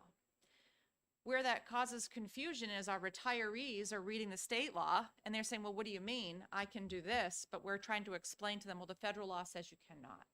So we're trying to remove that, I'll say, confusion for our retirees because I don't think anyone wants us to jeopardize that federal subsidy coming in for our retirees to benefit from that savings as well as our budget. So that's the big change as far as the CMS area. The paragraph 1. That's basically, that's the first section of the bill. The second section is pertaining to, I'm going to call it unnecessary costs, where we're required to provide a 10-day notice period for when retirees are paying for their monthly premium. And then we are required to send them a letter certified to them at $7 per letter to avoid that termination. And what we've learned through the past couple of years is our retirees are using that 10-day grace period as when their bills are due. So they're actually working with their banks to set up an automatic payment in the 10-day window, which is great for them because they can set it and forget it, but it's bad for us because the law requires us to send them a certified mail telling them that they need to pay us to avoid that termination. And we get regular calls saying, stop sending me these certified letters, you're just wasting the state's money. I already have it all set up. So we've been working with our retirees, and we have another vendor that we're working with for retiree billing and collections, where we've actually gotten retirees to correct that automatic bill pay. So now they're good. They're in that window where they're paying their bills on time. So we're not in I gotcha, we're going to terminate your benefit business. We actually want our retirees to maintain their benefits, and we work with them to do so. But we're trying to avoid an unnecessary cost by sending those expensive notices to people who had every intention to pay their bills anyway. So that's really what these two sections of the bill are trying to address, is elimination of unnecessary spending and also compliance with the CMS laws at the federal level. Thank you very much. I'm sure, are there any questions on this procedure or this bill? Representative Lakis and then Schuett. Okay, thank you. So you mentioned there are a number of things that were done to save money, which is great. I'm just wondering, how much are we getting from the federal government to support this program? How much of those savings are from the federal contribution? So from the Medicare Advantage side of the business, so the federal subsidies are coming in, they're actually going to Aetna. And Aetna in turn is charging us a $0 per member per month premium contribution for our retirees to be on that Aetna plan. Just to give you an idea, that $0 is locked in for 2021, 22, and 23 by our contract. Prior to that, we were paying about $110 per month per retiree to be on the previous Medicare Advantage plan in 2020. Just to Okay. give you an idea there. Yep, thank you. Sure. Representative Schuett? Thank you, Madam Chair. Hi. Ms. Pittman and Keen, know you well. You did not address Section 3 of the bill. Yeah. And I'm curious, I know that I introduced, in fact, House Bill 130 last term. Oh, yep. Okay, Because so there was a question between DAS and the retirement system billing retirees for their additional costs. And I'm curious if this resolves that. I understand that there was concern on behalf of the retirement system that it put them in jeopardy for some kind of regulation with the IRS. So I'm curious how that got resolved. So this bill doesn't relate at all to the issue around the NHRS withholding the premium from certain retirement payments. Two separate issues entirely. And paragraph 3 is about our ability to comply with Medicare law, and Joyce can talk to you. this is similar to what I was saying before on the retroactive enrollment. And so what Medicare tells us we have to do is we have to proactively enroll people. So if people do get terminated for non-payment, we are not able to retroactively enroll them. We have to have them actually fill out new forms. So we want to make it clear to our retirees that if you allow your plan to terminate due to non-payment, it's not just flipping the switch and turning you back on. You actually have to re-enroll in order to go forward back on our plan. It's all prospective with Medicare. So this section just refers to the Follow-up. re-enrollment process. Thank you. Representative Fellows? Thank you, Madam Chair. So the people that are affected by, I'm talking about, the part that's like three-quarters of the way down the first page here. Are those all people who are getting a retirement benefit, but their benefit is not enough money to cover what you have to withhold? Or is there anybody else that is affected by this? So this pertains to, so we do have the largest number of our retirees who are required to actually pay through an automatic deduction from their New Hampshire retirement pension payment. So this does not apply to them because it's happening automatically for them. But if there is ever, for the retirees who actually have to make a physical payment, this is who it applies to. So to your point is if their pension check isn't great enough to withhold the contribution from it, then we would bill them. This applies to them. It also applies to what Representative Schuett was referring to is a different bill that we're in a different area. We are charging about 640 of our retirees outside of the New Hampshire retirement system due to an ongoing conversation that DAS is having with New Hampshire retirement on how the law is currently being interpreted around that medical subsidy. So that second group that you're talking about, are those people who worked for the state and when they retired, maybe they took all their money out in cash? And No. So if you take all of your money out in cash and you're no longer getting a monthly pension payment, you're not eligible for our retiree health benefits. So this is only for people who are getting a monthly pension benefit on an ongoing basis. Is that what your question is asking? Yeah, that's what my first question was. And follow up? Yeah, so I'm not understanding because you told me there were two groups. So you told me there were some that you were taking the money, tried to take the money out of their retirement, but it wasn't enough to cover the health. And what was the second group? So there are two, we're actually talking about three groups, if I understood you. So there's the group that they get a monthly pension check from the New Hampshire retirement system, and they're eligible for health insurance. New Hampshire retirement takes a deduction out of their monthly pension check and sends that to us for their monthly payment. That's group number one. Group number two is people who don't have enough money in that monthly pension check to cover the cost of their health insurance. So the Department of Administrative Services is required to bill them outside of the New Hampshire retirement system pension payment. So they're still eligible for a monthly pension check from NHRS, which they still receive, but it doesn't take, the deduction for the health benefits is not withheld. So they're still required by law to pay it, so we have to invoice them outside of the retirement system. The group 3 that I think I may introduce, but you weren't asking about, was the people who took a lump sum payment from their pension when they left state service, and they are 100% done with the state of New Hampshire in terms of receiving pension. Were you referring to those people? Or, I'm just trying to, Yeah. figure out who is affected by this. Because my next question was going to be Your also- follow-up, Representative Fellows? Yes, thank you. Just a little one. Why are you billing them once a month instead of like quarterly? It's actually how it's outlined in the law, but it's a lot easier for them right now. When we look at our Medicare retirees, we're seeing $20. It feels like an inconsequential amount to some. It's a lot to others. They may, if they choose, pay in advance. So if it's more convenient for them to pay, we have some retirees that pay for the entire year in advance.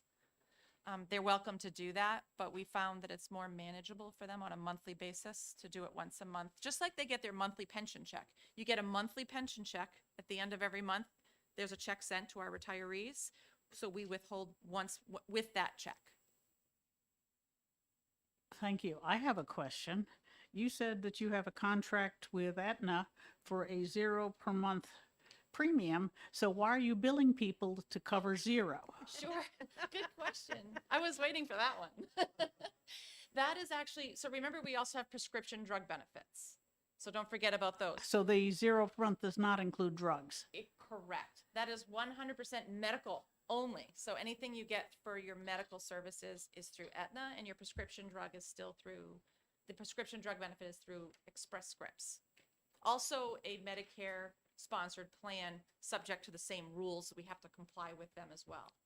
Yes, I was wondering because that seemed like an extraordinarily good deal, and I can't see why you would need to deduct 0 every month and then bill them for it. But if there's a separate charge for the drug coverage, thank you, that makes a little more sense. Any other questions? Okay, thank you very much. I think you've covered that. And I'd like to call Mr. Roy Schweiker.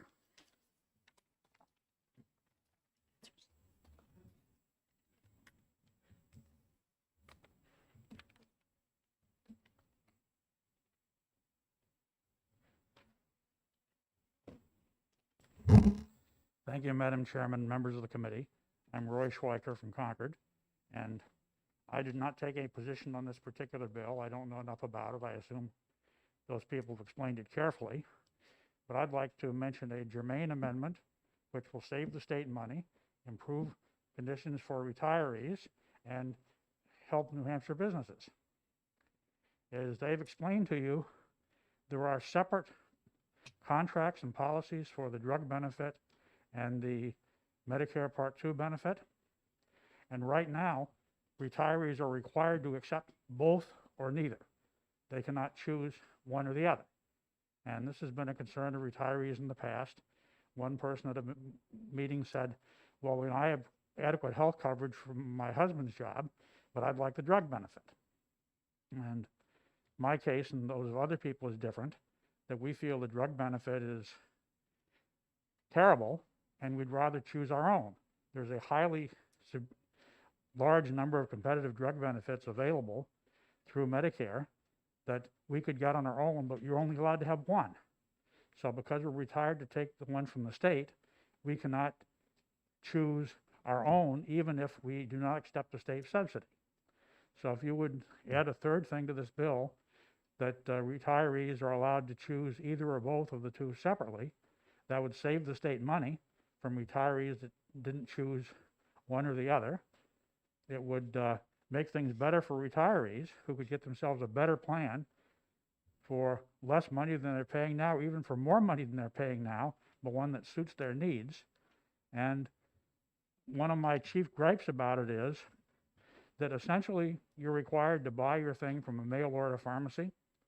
I don't have a secure mailbox, and while the drugs I'm getting are not anything that a drug addict would want, they don't know that if they come and steal them. So I may wind up without drugs, not knowing they're missing. And ultimately, what do? It's a pain. Whereas if we allowed people to choose their own drug plan, then they could choose a drug plan that gave a reasonable copay to a New Hampshire-based business. I know someone that has a drug plan through Walmart that their typical payment for a month's supply of drugs is like 50 cents. Whereas, once again, that's a problem with this. One of the ways that, in fact, the state has saved money on the prescription drug plan is the minimum charge for a generic drug used to be $1. It's now $10. That's $9. That's a 900% increase. Well, obviously, that's one way to keep costs down. But, it's a hassle for those of us who are paying it, and why we don't see this drug plan that the state has got for us as being particularly useful. And at the last hearing, someone said, oh, yes, you can get them at a local pharmacy. So I brought the sheet today. Yes, I can get a 3-month supply for $10 mail order, but it costs me $10 for a 1-month supply at a pharmacy. So I'm paying triple as much to buy it locally, and apparently I can only get it 1 month at a time, so I've got to go in every month wasting gas instead of picking up a 3-month supply. Whereas if I was able to choose one of the many available drug plans, then I would be able to have a better system for myself. It would save the state money because they're not paying the 80% of my drug subsidy. I'd be helping New Hampshire businesses. So, and once again, last time I said maybe the state should, take a random sample of, plan participants without their names and run the drugs through, different alternative plans to see whether the one they chose is, most beneficial to retirees. Well, they didn't do that, of course. And if they try and tell you they can't split the two up separately, I think it's really because they're afraid they'd lose so many customers from the drug side of the thing that it would show how bad their plan is. So, that's what I have to say. Thank you. Thank you for your testimony. Yes, Representative Pearson? Thank you. I appreciate the concept that you're bringing forward, truly. What you're asking would work fantastically to be filed next year, because it would have to be studied. That's a change that is substantial. I think it has merit, but it would definitely be something that it would be extraordinarily difficult to tack on as an amendment to something that's such a substantive change in operation. And so I would suggest that you find someone to file this piece of legislation this fall for next year. Is that a question? No, that's just a little bit But of I can advice on the process. Well, I don't understand why this is such a major change. All you're doing is some people would get a bill for one amount, some people would get a bill for the other amount, which apparently actually is zero. So it just means that some people would get a bill and others wouldn't. I don't see that as a substantial change at all. I see it as a simple change that would help retirees, help businesses in the state, and save the state money. Thank you for your suggestion. We'll take it under advisement. And thank you for your testimony. Are there any actual questions? Representative Lackas? Representative Sytek, did you have a question? Nope. Okay, thank you. They're just twitching. Thank you again for your testimony. Is there any other member of the public that wishes to testify on Senate Bill 356? All right, seeing none, I'll close the public hearing. And we will be resuming the hearing on Senate Bill 460 at 1:15.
I'm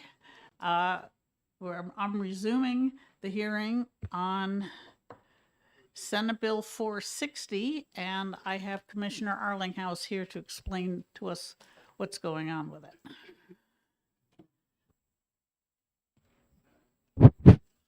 That was fast. Hi, I'm Charlie Arlinghouse. I'm the Commissioner of Administrative Services, and I'm going to do my best to explain to you what's going on.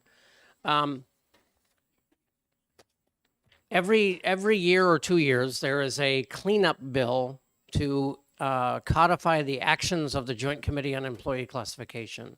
That committee evaluates all unclassified positions, has a number of other smaller duties that they don't often exercise, but the biggest thing they do is they look at all of the unclassified positions. The classified positions are administered by the Division of Personnel and reclassification decisions, et cetera. An ongoing thing that's happening is the Department of Health and Human Services had for quite some years with their older positions, which are referred to as Terry Morton positions, had been putting people in them without regard to what they did.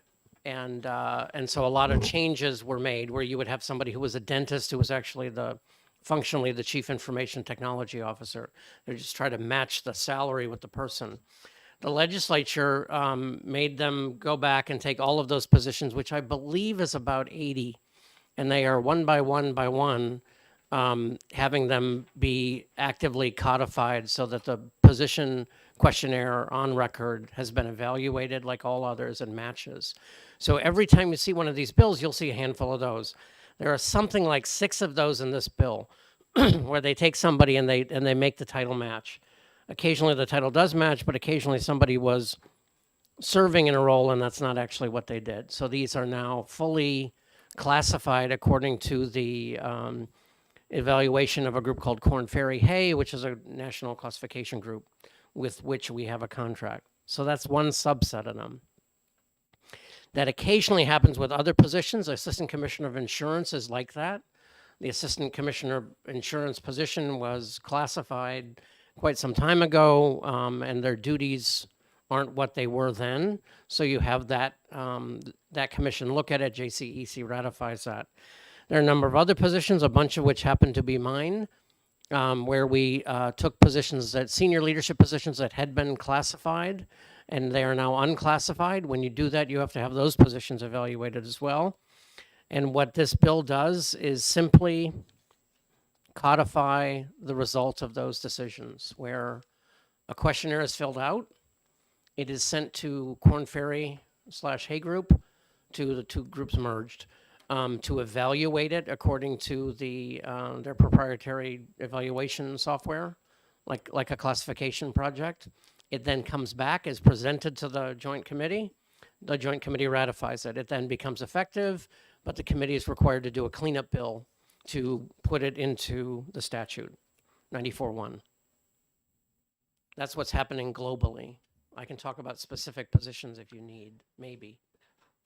I hope so. Does this includes the salary ranges for the positions in your department, the deputy director and so forth, that we made unclassified last year? Yes. So the letter grade to the left, if you look at the bill and you see GG, Department of Administrative Services, Deputy Director, Division of Financial Data Management. GG is a grade, is a labor grade, a salary range with 7 steps in it. In the classified system, they're numbered, 1 through 35. I don't think we have any 1s anymore. And in the unclassified system, they're lettered A through, actually AA through something. It's 2 letters, not 1, because in 2010-ish, all the positions in the state government were redone, and to save confusion, they did a double letter instead of a single letter. Or to create confusion. Yes, Representative Allegro?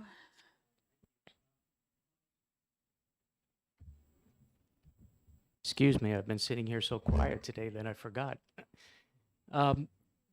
Maybe this has been mentioned and I was distracted, but what's the difference in pay range between, say, a GG and an HH? Roughly. It's a good question. I'm going to say that I'm going to say about 5%. No, that's too high. It's going to be more like 4%. I can look them up. The grades are published. They're actually on our website. If you go to the AS's website and Human Resources, there's an unclassified salary schedule if you get to job classification. But I'm going to guess that it's about $4,000 on a maximum pay of 106, 108 in that range. I can send the committee if you want the unclassified schedule. No, that does it. Thank you. Representative Blackus and then Sitek. Thank you. I don't know if you can answer this question, but looking here, not only are the titles changed, but the salary range letters have changed for a number of these, and you know they're higher. So presumably, some people are going to be getting paid more. And given that, I am disturbed that there's not a fiscal note on this. I mean, they must know how many of these employees there are in these positions, and what the increase is and all that. So is there some reason you know of why there's no fiscal note, or it's zero? Well, what would typically happen in a situation like this is as a result of this change, your budget does not change. You're going to have to ask. You might have to ask for something different in the next budget, but you're expected to absorb the costs within your existing budget. So you're not granted additional budget authority for this. So in terms of the overall state spend, the state spend isn't changing. So let's just say you have a salary line where your class, typically class 11 or 12 is where these are budgeted. Let's say your class 11 line is, $262,000, and this happens. You're still limited to that $262,000, and so that doesn't change. So in terms of a fiscal impact, from a budgetary standpoint, you have no additional spending authority. Thank you. I take it that the ranges overlap a bit so that, Typically, let's say, for example, so 7 steps, right, in the unclassified range. Step 6 of a lower grade is the same as step 5 of a higher grade. Because of oddities over time, the unclassified ranges are a little bit weirder. That's almost perfectly done in the classified system, where you move diagonally along a grid and you can just go bing, bing, bing, same number. The unclassified system, odd things happen where there are slight anomalies, but generally speaking, a 5 is the same as 6 of the one away from it. So there's a lot of overlap. thank you. Follow-up? Thank you. So it might, I mean, I don't know how raises are handled, but so this might provide some mild pressure for increases in the future, but it won't do anything in the short term, I guess. I mean, if somebody's in at a lower, I knew how the salaries worked at places I worked, but if you're the lower end of the salary range, assuming you're doing well, you're more likely to get more of a raise than if you're towards the higher end of your salary range. And I don't know if that's true. That's not true in state government. So in state government, in the collective bargaining, because it's a unionized system, right? The collective bargaining agreement will if one is signed, will typically have an adjustment, often referred to as a cost of living adjustment, because it tends to track with that. Doesn't have to, but it tends to. Your raises, I have no discretion in granting good performers more money. That's not part of the state system. Merit is, although it's called a merit system, performance bonuses, et cetera, are not part of it. You're moving from one step to another. You're in step 5, moving to a step 6, is governed by statute or the CBA, and it's based on longevity. All right, thank you. Representative Slytek? And Representative Pearson? Thank you, Madam Chair. As with the private sector and with the current human resource picture that is painted in what is an extraordinarily competitive market in New Hampshire, has the inability to fill some of these positions been factored into the classification rate change? No, technically, the classification system, both in the unclassified and classified range, is based on job content, and it is specifically forbidden to use in this provision. It's forbidden to use recruitment difficulties for that, which is why you end up seeing things. For example, nursing positions tend to have an enhanced pay. Their job content determines a number, but you can't hire people at that number. So there are a couple of extraordinary measures that you can do that. The one exception to that, in the unclassified system, that's very rarely done, but it is done on occasion. The easiest to explain version is medical examiners. If you evaluate a medical examiner on job content, they come in at a fairly high number, but not that high, because it's apparently not. I don't know how to phrase this exactly. It's not that complicated, but there just aren't that many people who want to cut up dead bodies for a living. So you can't hire somebody at the number that comes up at. So there is a range established in statute. It's a section of 94.1 for that, which is frankly double roughly what they were evaluated at. They make a great deal more than, say, the governor. The one, if you look at the bottom of the bill, subparagraph 3, salary adjustment for recruitment and retention. This is done. The unclassified, I think there's 7 positions where this has been done. And this one, the Deputy Director of Accounting Services is the Deputy Comptroller. And the Comptroller's salary is off-grid, and the Deputy Comptroller's salary is off-grid by a percentage. So she has a range outside, currently Sherry Rockburn, has a range outside of that grid, which actually in this case approximates somewhere between a G and an H. Okay, I can appreciate the fact that the medical examiner's patients rarely complain, but the fact is that we have some positions in government that we just are not getting filled. Yes. So if we're prohibited from changing the grade on these to balance or match market conditions, is the state suffering in the sense that we have fairly important functions here that are just not being performed because our hands are tied with the system that if I'm understanding you correct, really can't be modified to deal with market conditions? In this part of the process, they can't be modified. There are a couple of methods for modifying them, and I mentioned nurses because they're the most prominent example, where nursing salaries are enhanced by sometimes 45%, because that's what nurses get. And so there's something like 1,000 positions in state government where they have an enhanced range. It's not based on job content, but there's an enhancement. In the unclassified ranks, it's many fewer, again, 6 or 7. The system is old-fashioned and awkward.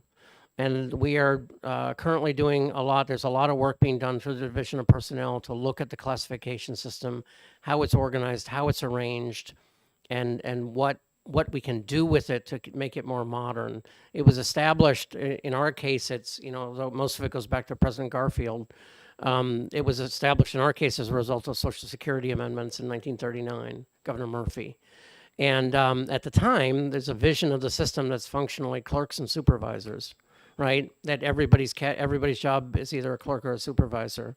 And so it's very simple to classify. It's just not how the world works. Frankly, it wasn't then, and certainly isn't now. And we're in the process of, you have to evaluate somebody with significant computer skills against somebody who's a purchasing agent, and their jobs aren't related or comparable that well, but we do it. So we're looking at changing the system. I think one of those things is going to have to be one of the factors. We do a factor analysis. Is going to have to be some sort of a market factor. You have to be careful about doing that because the system is. I mean, there are a couple things. One is it is controlled by collective bargaining agreements, and you have to take that into consideration always. In addition to that, it's the government. It's not a private company where people can make decisions, and there are responsibilities to the taxpayers in terms of transparency and in terms of equity and in terms of ensuring that people don't benefit from favoritism that require a more complicated structure. But are we suffering? I would say we're suffering in the same way that everybody else is. Our vacancy rates are higher than historical averages, which tend to be 9 to 11, and we're at about 17. But they're coming down a little bit, and hiring's a lot of work. But if you stick your nose to the grindstone, you can hire. I interview and I do typically do final interviews. with 2 to 3 people a week on average over the last 25 weeks. So we're bringing people in, sometimes from other agencies, don't tell them, but we're bringing people in. Other Representative Schuett and then Thank you, Madam Chair. Just an aside, strange that you mentioned President Garfield. As I recall, he was assassinated by a disappointed office seeker. But seriously, my question is in line with Representative Lakes from the standpoint, do you know why they were unable to give us a fiscal note on this? I started looking at this bill, and for example, if you look at RSA 99 or 94:1, the rates for like the starting rate at each grade is there. And I just looked at the Assistant Commissioner for the Insurance Department. The starting rate at EE is 68,000, and this would move him to a GG, which is 78,000. Seems like it would be fairly simple to rate the costs. one concern, Representative Schuett, is that there are probably only one person in that position, and it probably matters a great deal whether he's at step 1 or step 7. Well, I'm still guessing And that all of these, I imagine, are very, it's not like you say you've got a labor grade 27 clerk, because there's lots of them. There's one of each, I'm not sure they'd be willing to make a quick and dirty guess. That doesn't seem like their style. I think the other point on the fiscal impact is, again, fiscal impact is a budgetary impact. And as with the reclassification in the classified system, you are expected to absorb it in your budget. This is not an attempt to get you additional budget authority. So in that respect, there's not a fiscal impact. You do not have to appropriate more money. We will not cut a warrant of any sort on the basis of this piece of legislation. So typically, like if there's a fiscal impact, it's something where we're at the end of it, when it passes, somebody goes over to the Bureau of Accounts, and we end up having a warrant, and they do in the monthly summary of warrant adjustments. There's a warrant. There's an adjustment to the appropriations. The appropriations unit is involved. In this particular case, that won't happen because you're absorbing it within your budget. If there are adjustments to be made, there are both salary adjustment funds and benefit adjustment funds, but it's a separate process, and there's not an additional appropriation. And I think that's the real story. I will note about President Garfield that, in fact, that's exactly why President Arthur, after he died, passed the Civil Service Reform Bill, was because he got killed by a disgruntled office seeker. Thank you for the history lesson. Are there any other questions for the commissioner? Representative Schmidt, you're good? Okay, thank you. Anyone else? All right, well, thank you for making a special trip. If you need anything else, I'm just across the street. Right. Okay. I will close the hearing on Senate Bill 460, open the hearing on Senate Bill 397, and call the prime sponsor, Senator Kahn.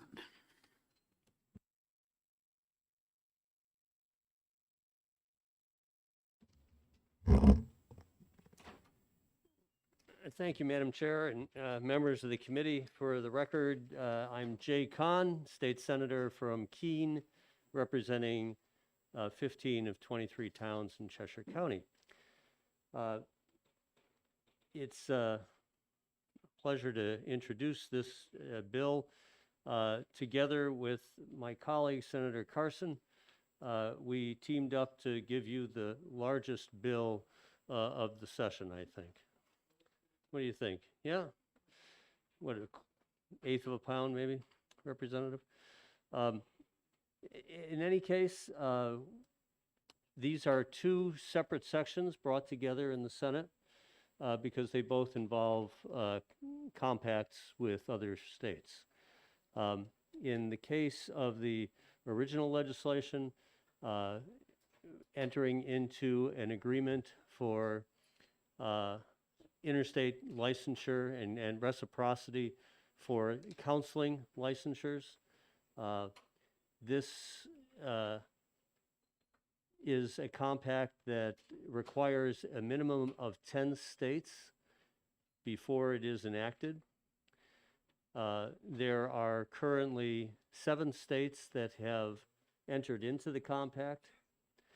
Those 7 states include Maine, Maryland, Alabama, Mississippi, Louisiana, and Colorado.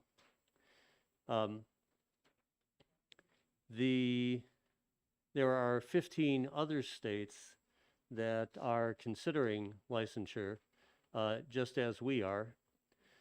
So it's very likely during this legislative session of 2022 that the minimum number of states to enact this compact will be achieved. For New Hampshire to enter into this, we give up nothing in our current licensing statute for counseling. All existing statutes, conditions need to be met in New Hampshire.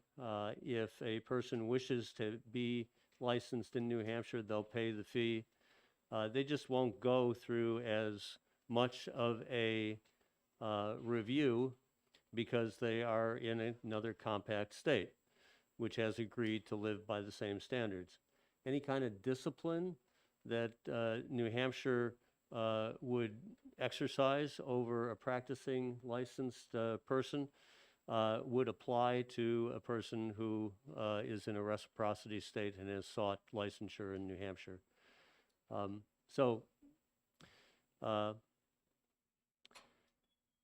The other thing I'd like to point out is that other than Maine, there is no other New England state currently considering entering into this in this year. That's good news for New Hampshire. We all know the mental health counseling needs that there are in the state. They affect every region in the state. We have people that are waiting excessive periods of time, particularly if they are Medicaid payers. And we need to solve this problem creatively. And so I think that the Department of Professional Licensure and Certification has brought forth a worthwhile proposal that can begin to address those workforce needs.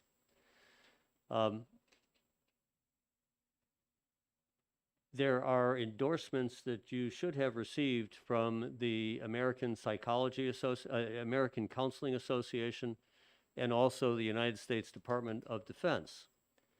Why would the Department of Defense enter into this debate in New Hampshire? It's because when their military counseling personnel are discharged from military service, they begin to consider what other states they would wish to be licensed in or practice in. So the reciprocity agreement is an important step for military personnel to be able to choose a state and not have an excessive burden on them to be relicensed in another state. And this is the New Hampshire advantage that comes from authorizing this compact, is that, and I know this from our Region 10 mental health department, it is that when people seek to be licensed, we are not as quick as other states in that process. And people have turned down jobs in New Hampshire because those processes are faster in other states. This is an accelerator. This compact would accelerate those licensing from out-of-state qualified people into New Hampshire and give us a competitive advantage in attracting people from other states who are looking to relocate in New England. So that's why this is before you and why I believe the Senate gave such a positive endorsement to this compact.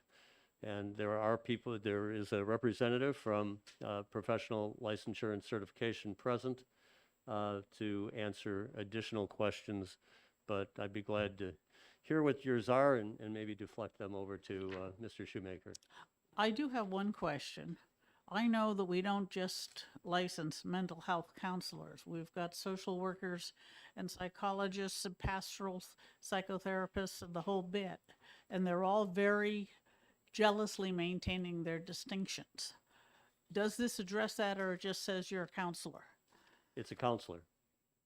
It is not for social work. It's only for mental health counselors, not any of the other mental health workers that we license. It may cover pastoral counseling, but it is for the counseling statute. So it's for only one of the multiple mental health professions we license. Yes. Thank you. I'm glad to have that cleared up. Are there any other questions? Representative Pearson. And then Lack. Thank you, Madam Chair, and thank you, Senator, for keeping the paper mills in business.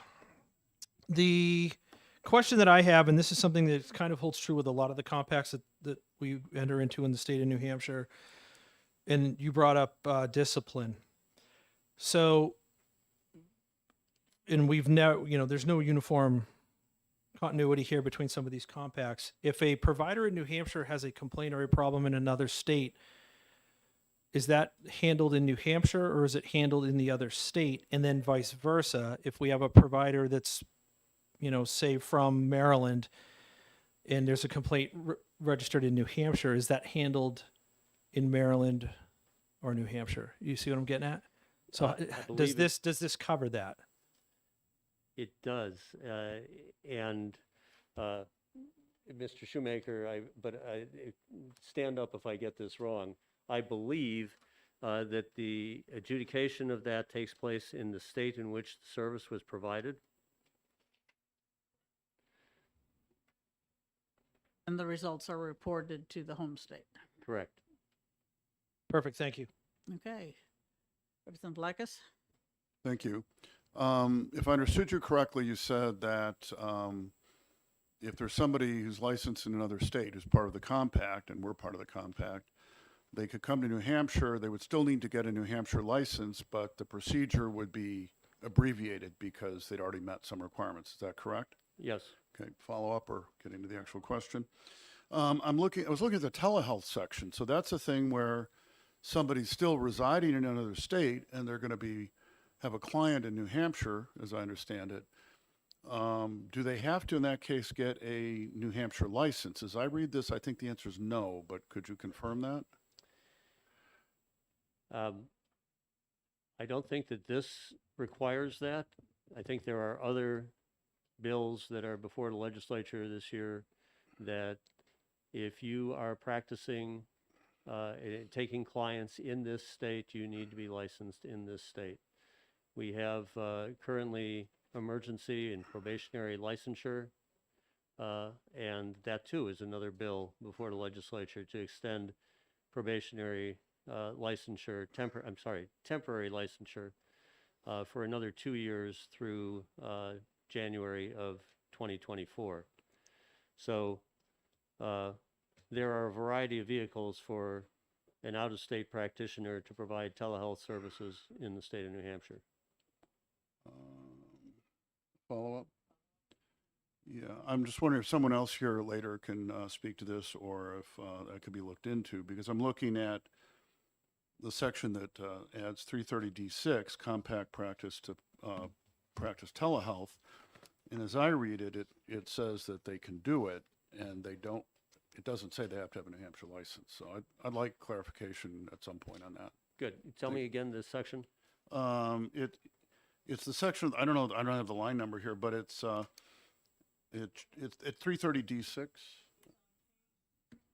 Page 7, starting on line 32, compact privilege to practice telehealth. Thank you. Good. Good. Thank you.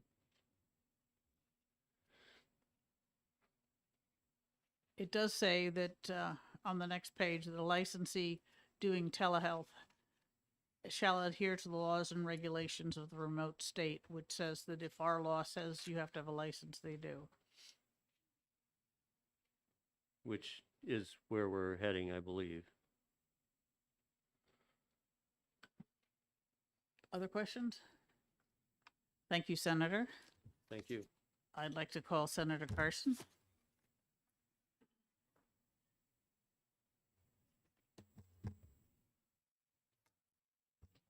Thank you very much, Madam Chair, House members of ED&A. For the record, my name is Sharon Carson. I have the pleasure of representing Senate District 14, comprising the towns of Londonderry, Hudson, and Auburn. And this morning, this afternoon, excuse me, I'd like to speak to you about Senate Bill 397.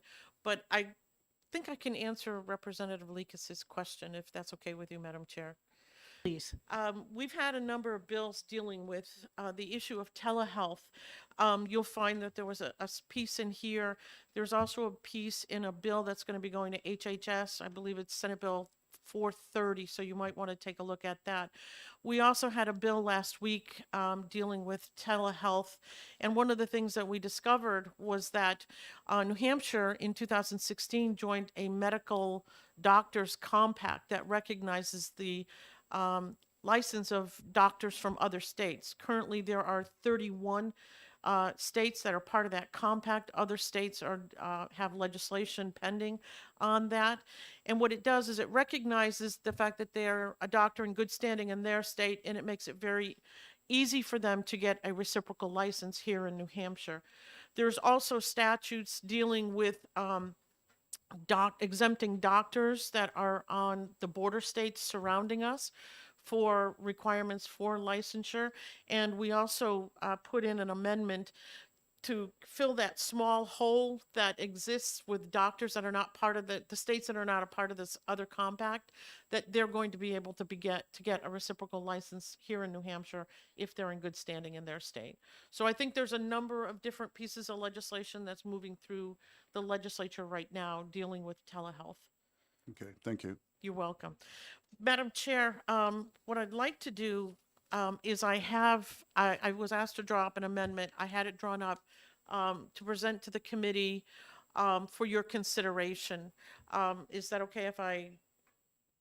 What's this amendment about? This amendment deals with the section of the compact that I added to this bill, because I amended this bill to add in another compact.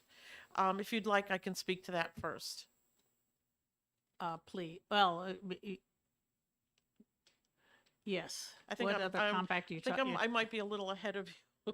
Well, thank you, Madam Chair. I was asked to bring in an amendment to this compact dealing with a different compact that we are currently a part of. It was a compact that was first put together, I believe, in 1965, and we've been a member of, and it deals with children.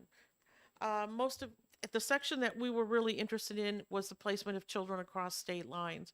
As you all know, we're dealing with the tragedy of finding a missing little girl, Harmony Montgomery. And we do know now that she was placed here in New Hampshire without a home study being done.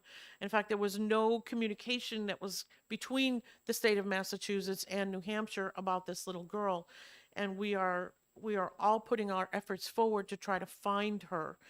And when this issue started coming forward, I remembered that we had a couple of bills dealing with this issue, but unfortunately, because of the pandemic, they were either part of omnibus bills that got killed, or they were just bills that were placed on the table. And I'm referring to some of the testimony that I had already given on this issue. One was Senate Bill 698, the other was Senate Bill 699, which were filed in 2000 as a request of DHHS. And again, this was brought forward because of the Harmony Montgomery case. The section of the bill that I amended this particular bill with replaces the current language in RSA 170A and would not become effective until 35 states have adopted the compact.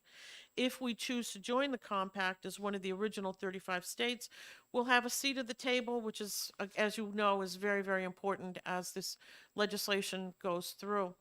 This compact sets the framework when working with other states to act uniformly with the interstate placement of children. And again, our current compact is out of date, which results in delays with the ICPC placements. So there's going to be people from the department that are here. They're going to be able to speak to this bill. But I was asked to bring in an amendment that would put this particular part of concerning the placement of children into law right away. I don't know, again, how the committee might feel about that. I know it's not the way we usually do things, but I was asked to bring in the amendment, and so with the chair's permission, Yes, I well, will. if you're just changing the effective date, that's not a big deal.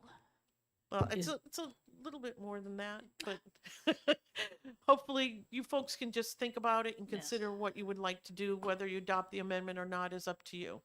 Well, I would but- like to suggest that it would have been possible for you to take some bill you didn't like and amended that to include this compact, because the interstate compact for the placement of children more properly belongs in a different committee. I would agree that, and that's why I believe Chairman Rice here is from Children and Family Law. But the issue came to ED&A, as you know, because it is an interstate compact. And this was the only interstate compact that we had. So we amended that bill with the kind concession of Senator Kahn. And I would like to publicly thank him for allowing us to do this with his bill. So what you basically have in front of you are two different compacts. Same subject, same compact, not same compacts, but both compacts with different subjects. Do both these compacts have the clause that says that their rules have the force and effect of law, whether we pass them or not? I can't speak to that, Madam Chair. I'm not sure. Representative Lacus. Thank you. So as I understand it, this would repeal RSA 170A and replace it. As I understand it, you said we're part of a compact now and have been since the 60s. So, and then this new compact, as I understand it, would take some number of states to join it for it to go into effect. So what are the consequences of, as I understand it, leaving an existing compact and not joining another one, as I understand it, until more states sign up? Or am I misunderstanding this? Thank you. I believe that's what this amendment addresses, that if for some reason that we decide we're not going to rejoin the compact, this language will be in statute and will allow for the cross-state communication concerning the placement of children. Because there's no guarantee that we would join the compact. Even though we're already a part of the existing compact, it is a new compact and it's updating what's in place. I mean, the world is a very, very different place than it was in 1965. So, but we want to be able to have something in place just in case this fails. So quick follow-up. Follow-up. So is the old compact going away in general, or is there some reason we have to leave it before, if we choose to join the new one, or what's the coordination there? Thank you for that question, Representative. I believe someone from the department will be able to explain what the mechanics of this is going to do. Okay, thank you. Yes, Thank I you. also am in the first part of 170A as inserted by this bill. It just says the interstate compact for the placement of children, and it doesn't say which version that applies to, because if you could read this, it says, well, it's already been enacted by more than 35 states. We're already there. And that would be the old version. I hope you fix that language in your amendment. We have that amendment, so hopefully it's fixed. It came from the department. But it's my understanding we do not have 35 states that have signed on to it yet, so. But they signed on to the The original original, one, to the yes, and this original. does not specify, Rev A or whatever. Okay. Yes, Representative Pearson. Thank you, Madam Chair. In reference to the 35 number, the new compact the inaction of that new compact, the threshold is 35 states, or is that just, you're just referencing the prior compact as far as the no? My understanding, Representative, is it's 35 states. 35 states That- have to sign on to it in order for it to become effective. Unlike the other one where it's 15. I'm not. I think we'll let the expert answer that Yeah, the question. expert will be able Okay. to answer that. Can we get that question answered right now rather than, He's the next one up, and if there are no other questions for Senator Carson, thank you. are there any? Seeing none, thank you very Thank you. much, Senator. Joe Shoemaker. Take the hot seat, please.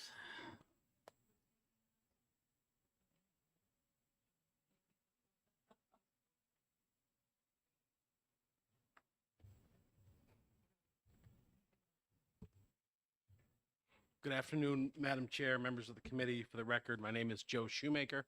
I'm the Director of the Division of Licensing and Board Administration at the Office of Professional Licensure. Just to clarify, we are here in support of Senate Bill 397, but really the original bill. I cannot speak to the compact that was just brought up. We're here in support of the Mental Health Counseling Compact, just to clarify. So certainly happy to answer any questions regarding that compact. In that case, since we did have a hanging question, is there anyone who knows about the approval of the compact for children that can answer the question of how many states have to approve it? Is there anyone here who knows that number? Mr. Williams, yes. That's President Mcguire, hi. For the record, I'm John Williams. I'm the Director of Legislative Affairs for the Department of Health and Services. And my apologies, Chairman, if you could repeat the question, I'll do my best to answer it. the question, Representative Pearson, your question. Mike, thank you, Madam Chair. My question involved, we, in the original bill, we're looking at a compact that involves a 15-state threshold for it to kick in. This particular new part that involves the placement of children, what's the threshold for that compact to kick in? So in the same way Mr. Shoemaker was representing that he was here on behalf of the Office of Professional Licensure Certification for the first part of the bill, which dealt with sections 1 and 2 respectively, I'm here on section 3 of the bill that deals with the interstate compact on child placement. If you'll see in the bill itself under one of the articles, I believe it's Article 5 of the bill that deals with an effective date, it says there has to be 35 states that actually adopt legislation to accepting the compact before the compact would take effect. And at current time, the last I heard from our subject matter experts, we were somewhere between 17 and 20 states. And we actually, this is the third time around with this very important piece of legislation. And the numbers creep up a couple of states per year. To address the other question, until 35 states actually adopt legislation, it's very clear in the effective date in the springing contingency that it would not be effective here in New Hampshire until such time that 35 states adopted that same bill. Follow up. Thank you. So you can understand then the concern here of exiting a compact to enter into a new compact that has an extraordinarily high threshold here at 30. I mean, we have 50 states. I mean, 35 out of the 50s is quite a high bar. So are you comfortable, because you guys are going to have to deal with this, are you comfortable with the language that exists here in reference to the contingent withdrawal of an existing compact based on the ability to enter into the new compact? Is your office comfortable with the way that is in the event that we get to 33 and stop? Chairman Mcguire, in addressing Representative Pearson's question, this compact was developed by a lot of experts at a national level in terms of creating a model. They were the ones that determined the uniformity of how many states would have to come aboard. I think it's pretty close to what I think would be a supermajority of states entering into it before that compact would then become effective in those respective states. I think they did that in contemplation for reciprocity purposes, that they wanted to make sure there was a sufficient number of states that would be able to speak to each other through the same compact rather than an outdated compact. If you do not pass the legislation, what you are left with is, as Senator Carson appropriately stated, is a very outdated law in terms of how our state interacts with other states, whether we're receiving children here and having to honor whatever protocols, placements, court orders, whatnot from another jurisdiction, or the reverse. It really is important looking prospectively to making sure that New Hampshire's laws are updated. This is just happens to be the process to which this takes place, and it's the model legislation that mandated the 35 states. You can make some adjustments in compacts, but typically you take them pretty much wholesale unless they otherwise direct that you can take certain pieces out. This is not a piece that we've been told that you could change.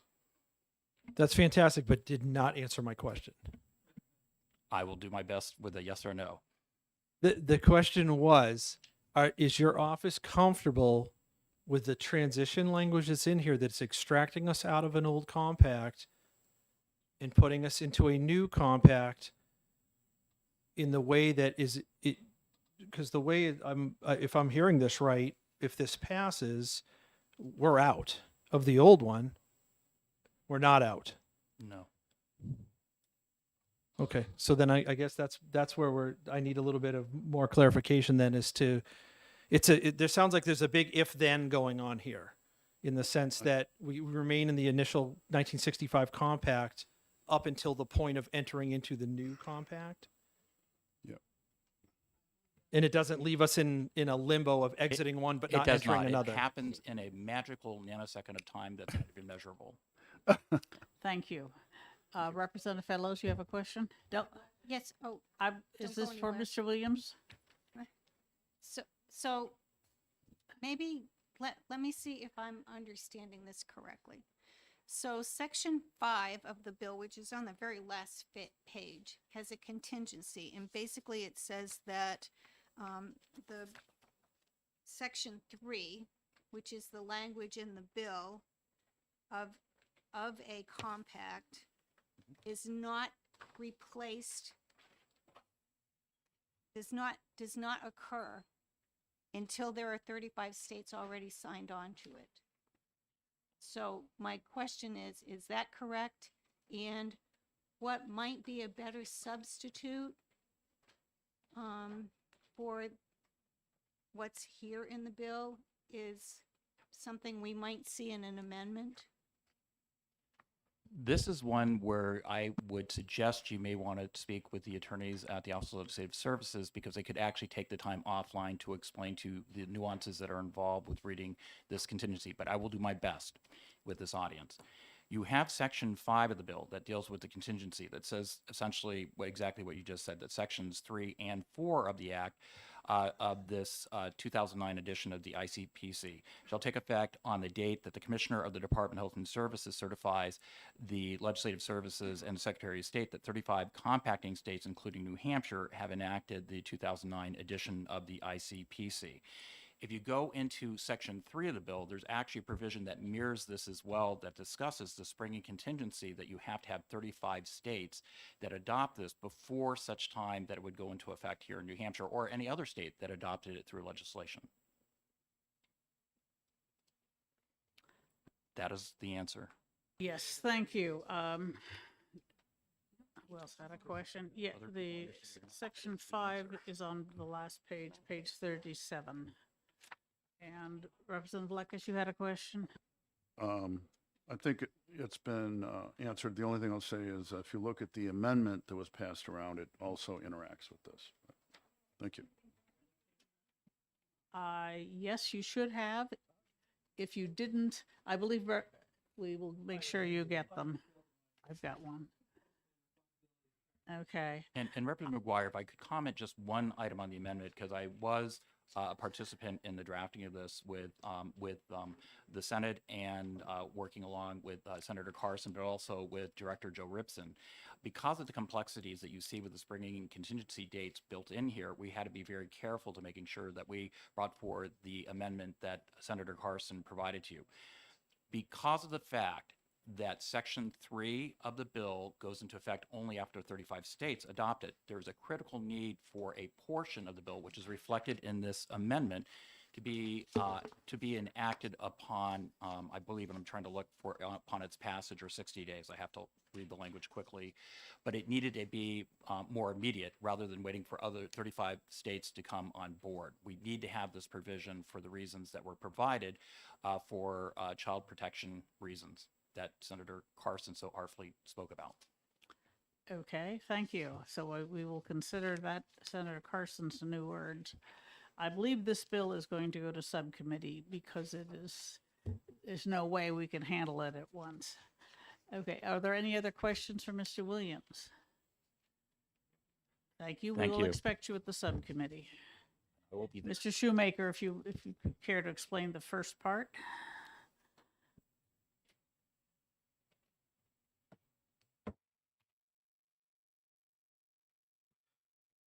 Good afternoon again. For the record, Joe Shoemaker, Director of Licensing and Board Administration at the Office of Professional Licensure and Certification. I believe Director Courtney has submitted testimony.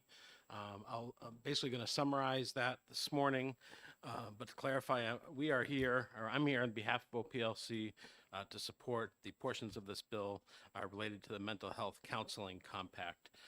I believe you're all aware New Hampshire has a significant behavioral health workforce shortage, which was exacerbated during the pandemic. At the beginning of the state of emergency in March of 2020, Governor Sununu issued an executive order permitting the office to issue licenses to healthcare workers from out of state. At that point, New Hampshire observed a massive increase in the total number of licensed behavioral health clinicians. 63% of psychologists, 40% of marriage and family therapists, and 45% of clinical mental health counselors who were licensed during 2021 were doing so under those emergency licenses. These statistics overwhelmingly demonstrate that New Hampshire must take changes or make changes to licensure of mental health professions to enable greater license portability. Senate Bill 397 proposes to enact the Mental Health Counseling Compact. As this committee is no doubt aware, New Hampshire is a member of most occupational licensing compacts. OPLC has observed that compacts, which are agreement between states, significantly reduce the amount of time it takes to become licensed. As was discussed earlier, this compact becomes effective once 10 states adopt the compact. We understand that at least 6 states have adopted the compact, and 15 additional states at this time have legislation in place, are going forward at this time. So it is promising that this will pass this year and the compact will be enacted. Given the behavioral health workforce shortage, OPLC strongly supports the provisions of Senate Bill 397 adopting the Mental Health Counseling Compact. I'd be happy to answer any questions you may have. Thank you. Are there any questions? Representative Goley. Thank you, Madam Chair, and thank you for taking my question.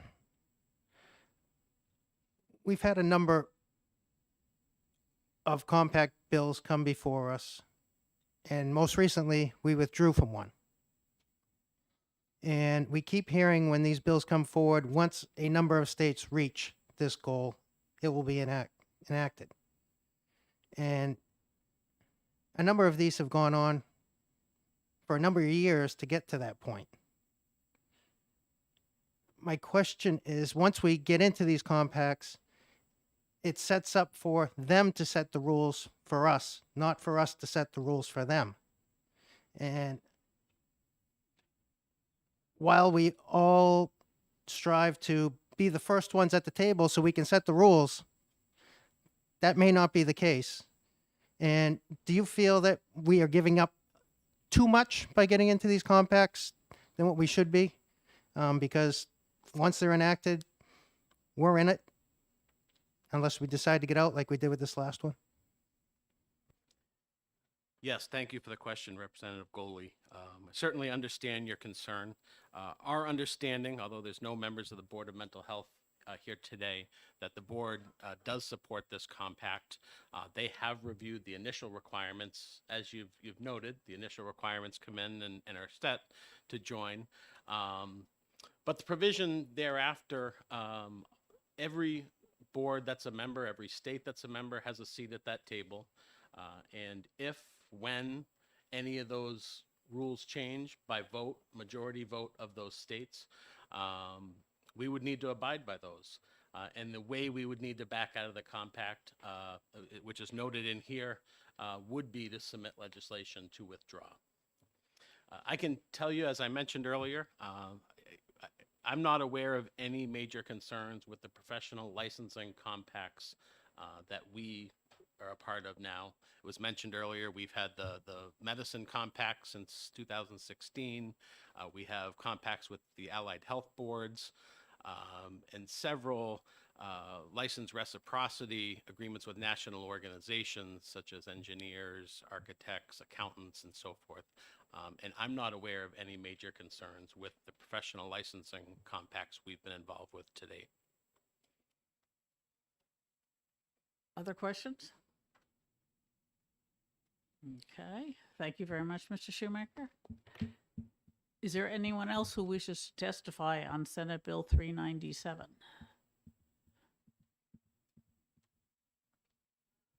All right, seeing none, I will close the public hearing. Representative Pearson, this one's your baby. And I feel like I just got triplets. I do Doug. have a request, though, Madam Chair. If we're going to do a subcommittee, I'd like a joint subcommittee with Representative Rice's committee as well. I think that would be highly appropriate considering the nature and topic of what's going on. This is more than just simply a procedural reconstruction. I think this definitely involves the policy portion of what they do. So I would ask that we form a joint subcommittee with her folks, I would agree. provided she's okay with that. Yes, Representative.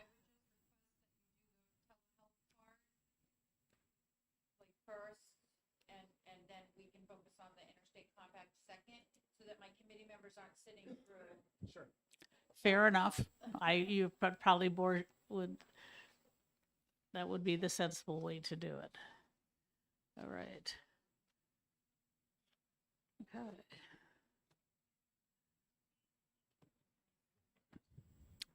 Let's see. Yes, Representative Lakis? I think so, unless somebody wants to move into executive session, we're done for the day. Okay, your Representative Goldie.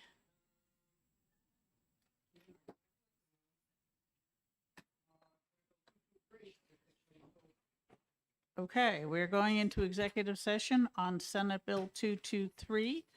And Representative Goldie, you have a motion. Thank you, Madam Chair. I move ought to pass on Senate Bill 223. Is there a second? Representative Schmidt. Okay. Do you wish to speak to your motion?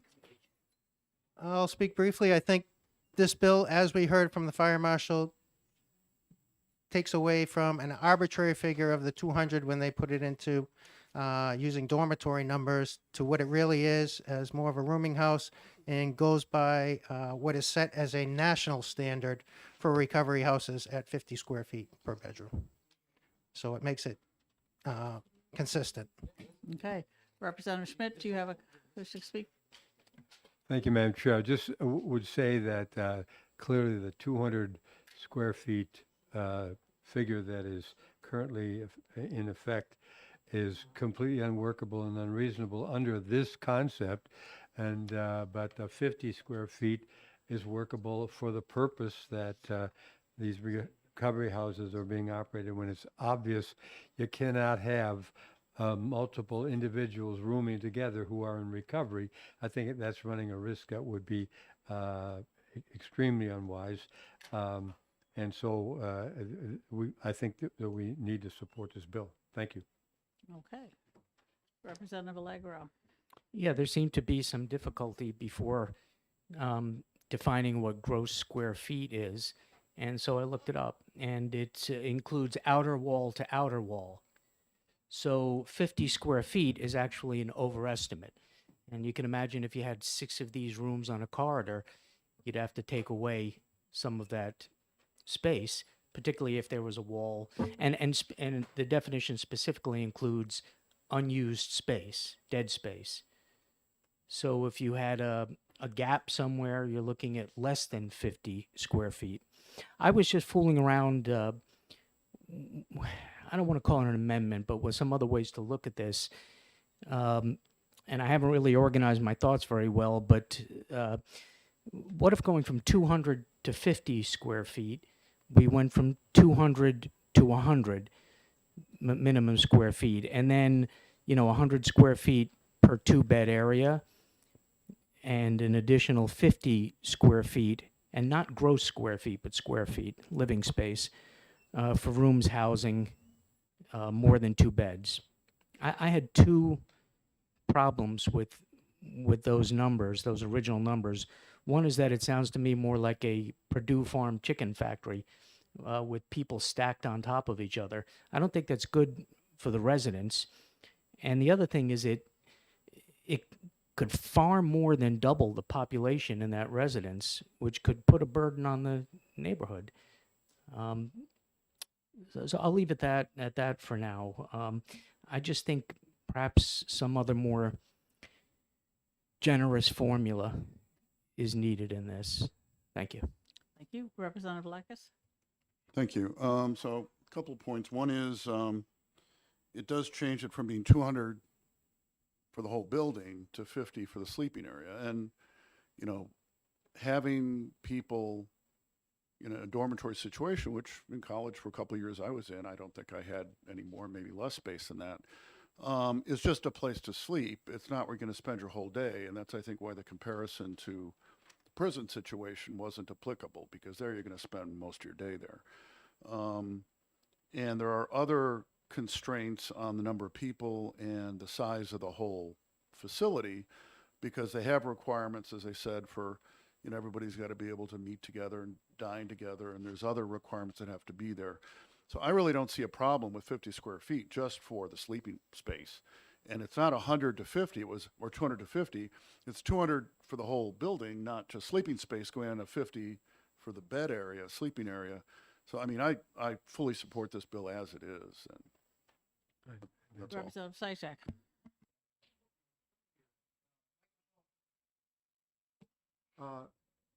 We're not the experts on this. We had the fire marshal, we had, who else was in here? Jake Berry, Kim Bach, people who do this for a living all the time, and they're satisfied.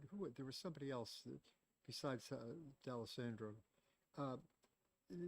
They're the people that know about this, and it sounds like this was just it meets national standards. I'm going to, Representative Lakis, I think we should, well, I'm agreeing with you. I think we should just accept that this is an improvement. Okay, Representative Pearson and Thank you, Madam Chair. I actually sat on this commission with Senator D'Alessandro. So, and I'm sorry I wasn't here for the whole shebang. This building's like a bee's nest right now. Everybody's double booked everywhere. But one of the things I want to just point out to all of you is that you're looking at what amounts to basically 4 pieces of statute in a overall area of the code that is dozens of pages long. And I think that there's probably a little bit of a context loss there, in the sense that what you also don't see, because it's only changing this one particular part, so that's what we see in front of us on the bill. But as was reiterated in the testimony, there's restrictions in reference to septic, bathrooms.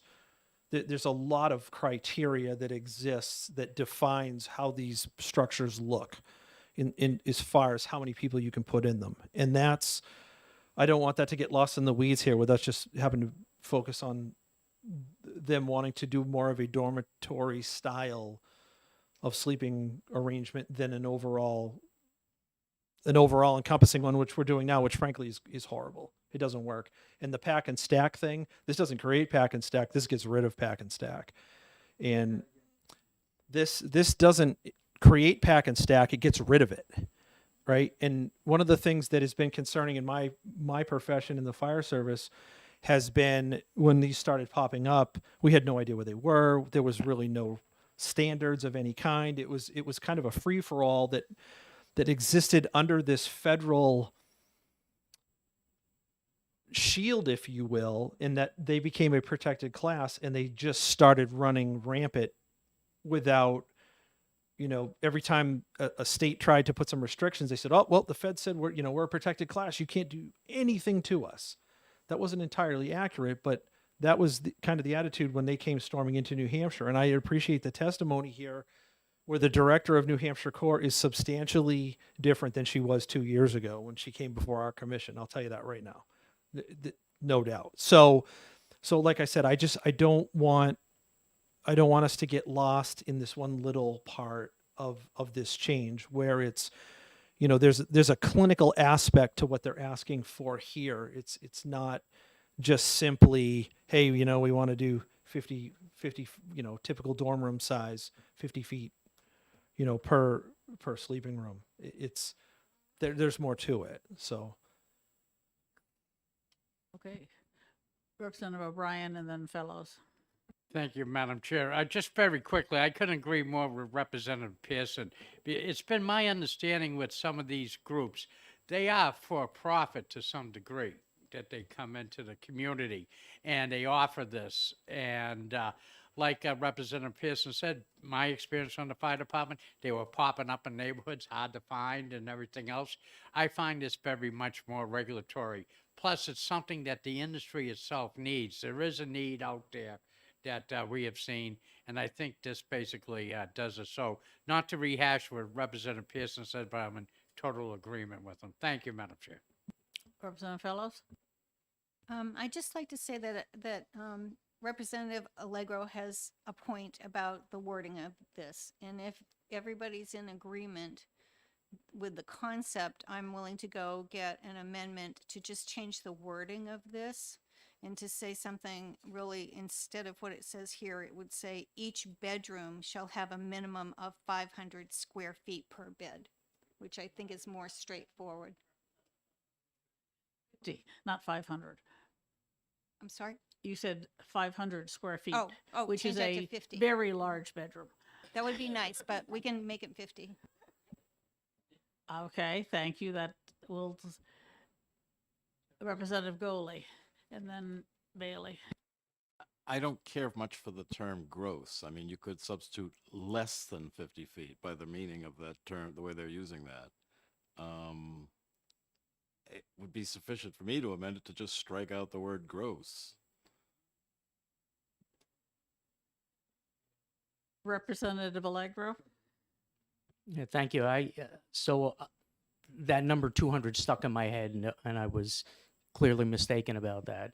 Can somebody on the committee, this is a question to anybody and everybody present, can somebody on the committee just give me, put it in context for me? We're going from 200 square feet for an entire facility to, we're comparing apples to oranges. Can somebody compare oranges to oranges for me? Just roughly, anyway. I could do that if you want. Representative Pearson. Sure. So as it works right now, I think, New Hampshire's notorious for building splits. So let's just go with a split because we all know what a split level house looks like. When one of those is purchased and becomes a recovery house to which no one can stop. I want to make that clear. No one. They are federally protected. It is extraordinarily difficult to stop that. So it's going to happen. Right now, they'll look at that and say, okay, it's a 2,000 square foot house. Based on this, no, a 2,000 square foot house. Based on this, I can put 10 people in here. Just off of this one particular line. Where 153 kicks in all the other things is, if you're on septic, there's no way you can do 10 people. I guarantee the place doesn't have a septic system designed for that. There's other provisions that kick in the fire code in reference to the definitions of boarding houses versus single family homes and those sort of things. The certification agency has requirements. You would have to have at least 2 full baths, which you might in a ranch, a split level ranch. You might have 2 full baths potentially. But now you're talking about the kitchen part of it. There's like it's a matrix of requirements. So rather than come up with a gross number for the whole structure, keep in mind it says 10, but it's 3 bedrooms. That's pack and stack. This takes the pack and stack element out of it and says, okay, if I've got a split level ranch that's 3 bedrooms, I can't put 10 people in it. I can put far less. And, that's the concern that the fire service has had, and certainly neighborhood groups and folks like that of, I'm in a single family neighborhood and a recovery house shows up next door and I've got 15 cars in a driveway.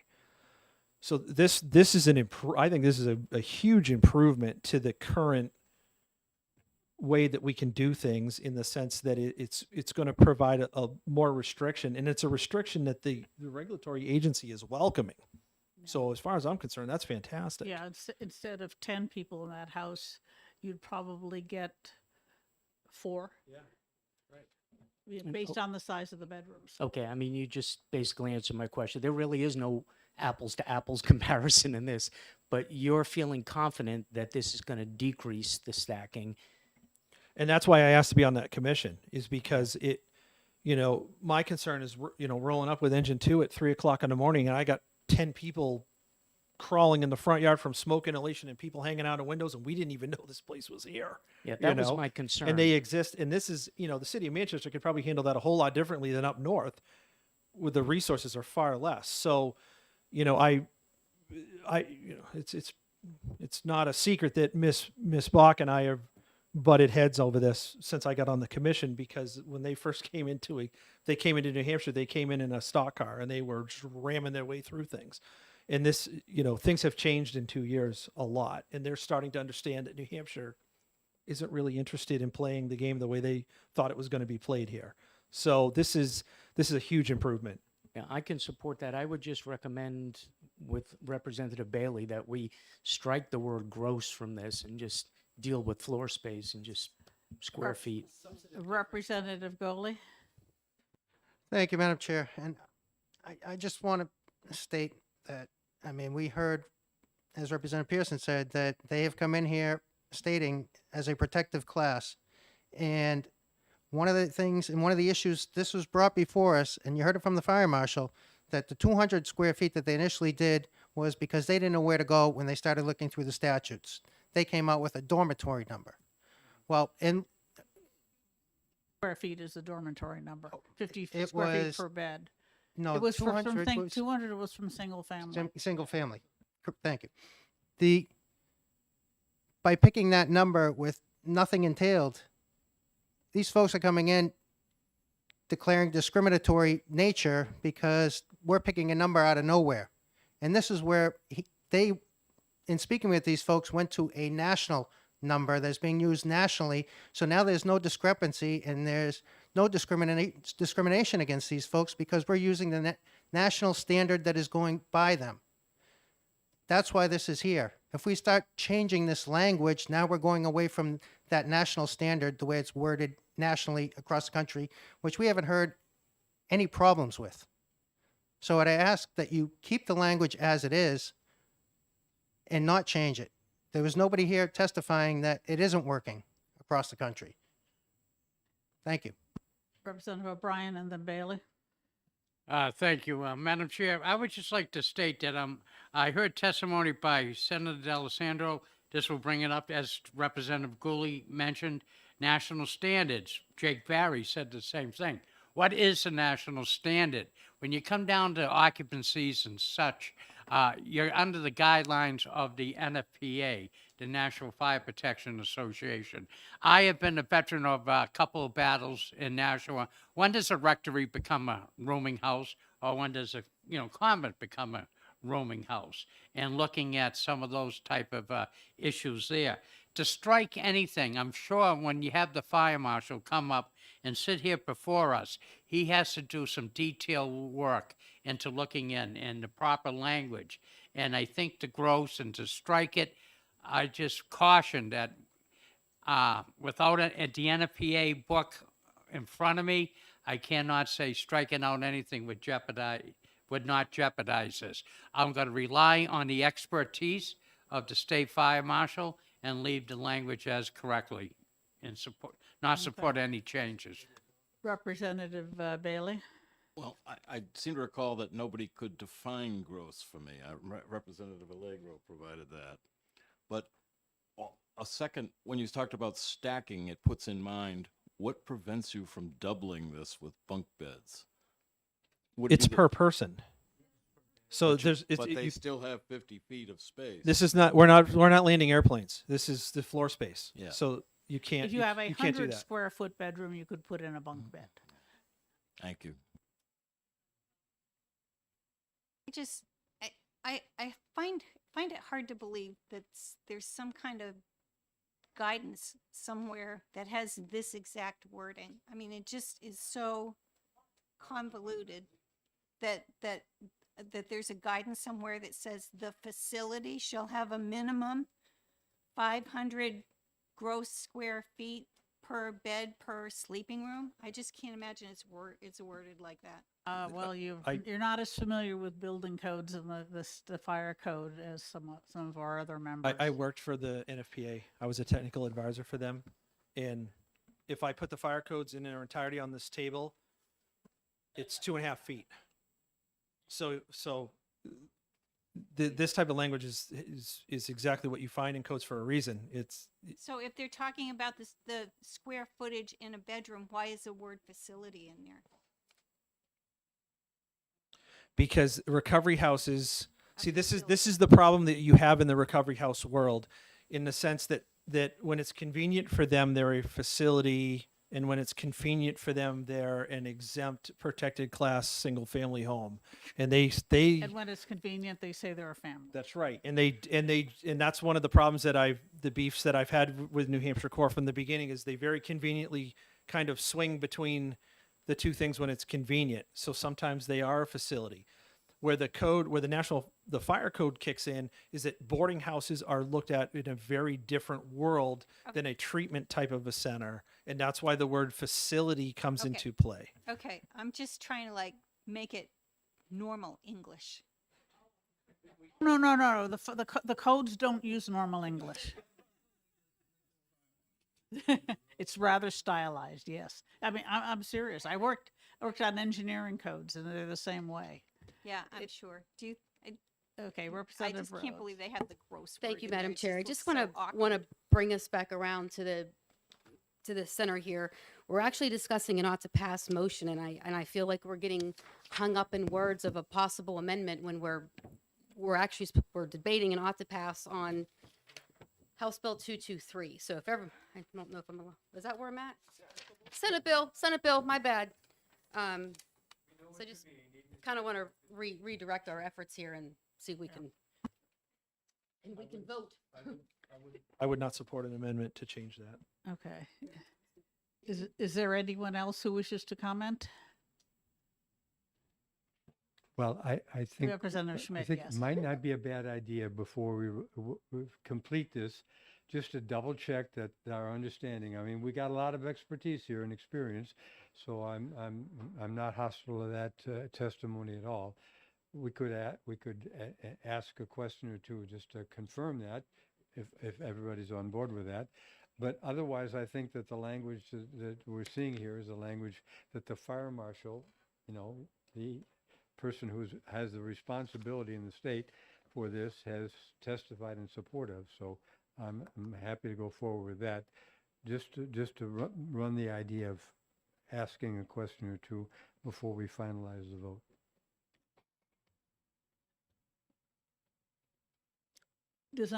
And how many people think we need to wait and gather more information? I'm ready to vote on it. Okay, there's 3 people that think we want to wait, so I think we will proceed. I'm fine with that. Okay.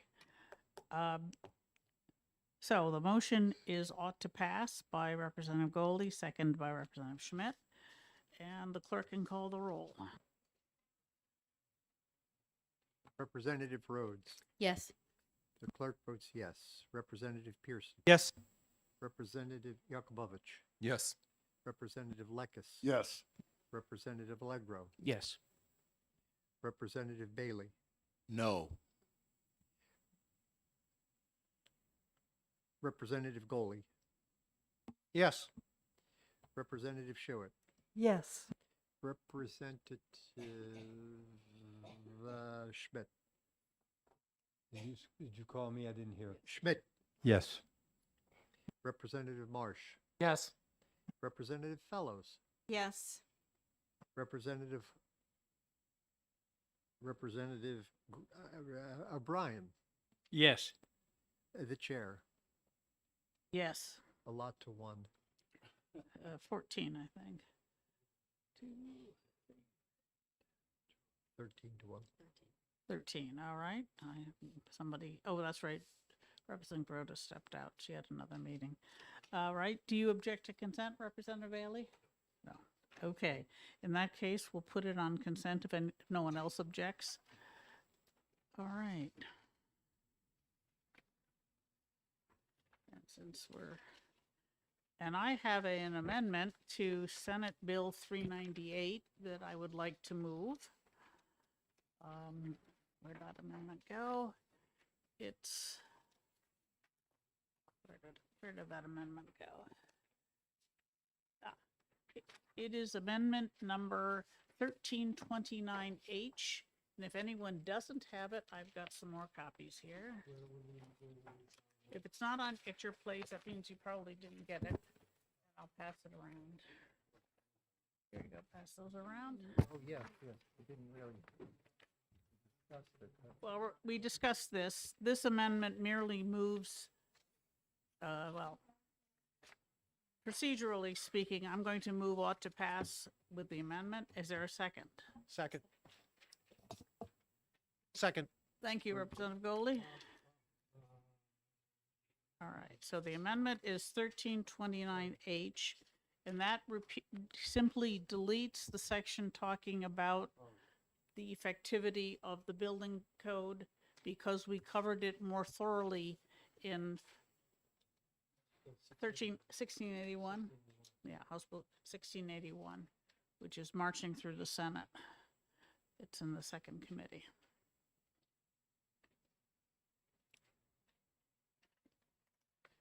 And for people who don't like study committees, this bill takes an existing and ineffective committee, retitles it, and repurposes it to something that's useful. Representative Goley? Thank you, Madam Chair. Very well said, and I think this just strikes out that section you explained. Thank you.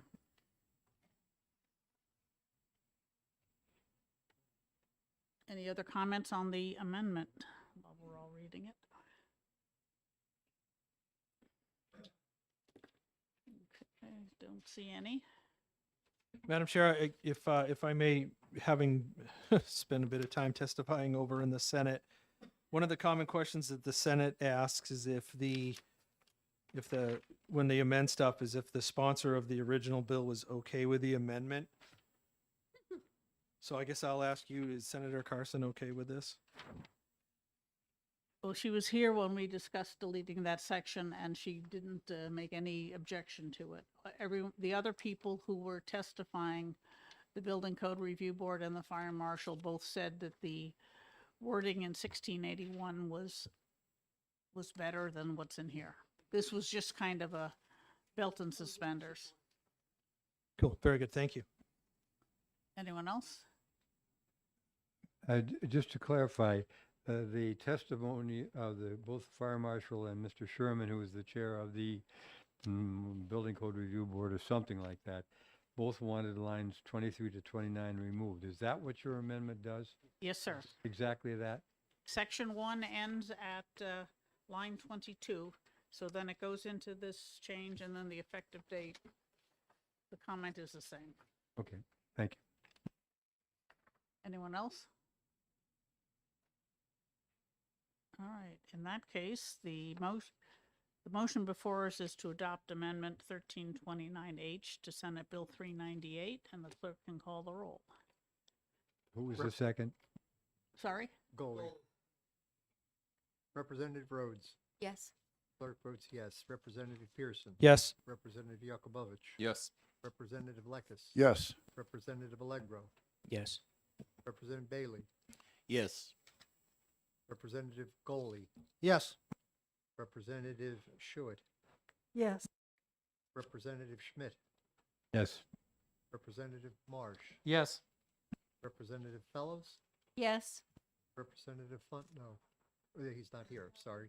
Representative O'Brien Yes. and the chair, Yes. 14 to 0 on the Right. amendment. In that adopting the case, I move ought to pass with amendment on Senate Bill 398.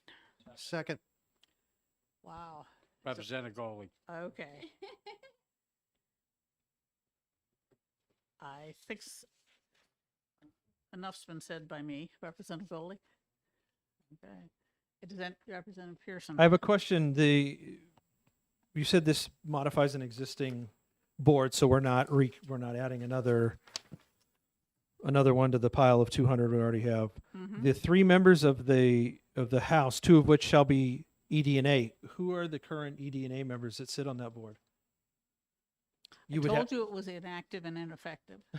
So we don't even know who sits on the current I don't board? believe it's done anything in a long time. So Okay. this, So it hasn't been sat by the Speaker of the House. no. Yeah. No. Yeah, it replaces a joint committee on code enforcement, which with this advisory committee, and that is something, this was a recommendation of the study committee last year about building codes. So this will let us get started on code updates in a timely manner. Anyone else? Thank you, Representative Allegro. Thank you. I just had a couple of questions and concerns, but again, they may be based on a misunderstanding, so I'm going to put them out and ask for clarification. If I understood correctly, this is going to reduce the involvement of the legislature, and am I wrong on that? Interrupt me, please. It is not going to reduce the involvement of the legislature. Okay. It will, in fact, increase it into the inner workings of the Building Code Review Board and the Fire Control Board, because instead of getting a bill every couple of years thrown at us, this committee would be meeting with the Building Code Review Board and the Board of Fire Control to see in the process of making amendments to the Okay, codes. yeah, my concern was that we're taking power away from legislature, putting more in the hands of the executive branch, but thank you for that clarification. And then the other thing, and this is minor, it's not minor, but it's not going to interfere with my vote on this, but just the testimony that regarding making it harder for tradespeople to have to go from town to town. This doesn't affect that at all. So where did that come in? That was in the original bill before the Senate deleted it. Okay, I'm good, thank you. The 1681 also has a statement where towns have to provide their amendments to the building code to the Building Code Review Board, which will publish them. That will help the tradesmen going from town to town. It won't help the fact that I think Hudson wants one type of electrical cable and Pelham wants a different one. But that's their problem. Yeah, thank you. My antennae just went up because I didn't think that bit of testimony held a lot of water. Sharon's testimony, I'm afraid, kind of muddled the 2 or 3 bills that came out of that study committee. And this bill, as amended by the Senate, is a lot simpler than what we started with. Okay. Anyone else? Representative Fellows? I just had a question about why the membership of the House is 2 people from ED&A. I understand that. 1 person from Finance. I'm just thinking that really the people you want on the committee are people who know understand fire codes and understand building codes. I'm not sure why Finance either, except they're generally familiar with all sorts of things. They may be familiar with the state procurement process and the buildings that we put up. But They're familiar with money. they're familiar with money too, so it's, yeah, I'm not sure why either. I wasn't consulted. Finance always wants to have their mitts in everything. And you need somebody other than ED&A with another point of view, I think. Yeah, we definitely want somebody different. But I'm not sure who else it would be. I mean, just anyone in general would be. Well, would I work was for just me. thinking in terms of if it just said, and somebody appointed by the speaker, then you would assume they'd appoint somebody who had knowledge in that area. I share your concern, but I don't think it's worth fighting for. And if we'd thought about it, we could have deleted that when I made the other amendment. But sorry about that. Madam Chair, when this leaves ED&A, is this going to finance? Nope, Okay. it's not an early bill.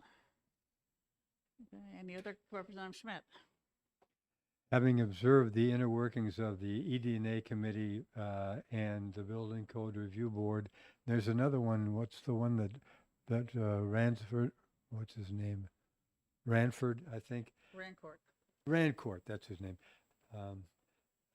There's something, contractors, know what I'm talking about? Having observed the inner workings and I think that this bill really has the possibility, this construct has the possibility of enhancing the cooperation and collaboration, and also that you don't find out that they're doing something that we don't like, or we're doing something they don't like. This collaboration, I think, really could improve the process a lot, and I think it's definitely worth a try. Thank you. If I'll Representative jump Pearson. I'll jump off of that for those that have not been on ED&A very long. There were times in this room where there was a war going on in the seats over there, literally, because the groups were not on the same page. And when the last group of changes rolled through here, and every single group came up here and was this, I couldn't believe that never happened. So if we can have some collaboration before it gets into this room with this stuff, and that's what this appears to be doing, I think that's going to make life easier for the legislature as a whole to not have to sit in front of a war between the building trades in this room. And also, that's a war that most of us are not really that competent to figure out who's right and who's wrong. And if they agree, then we're much happier. Okay. You get the attorneys for the builders associations and so forth and so on, and members of the House who are themselves attorneys, sometimes involved in these issues, in addition to their legislative responsibilities.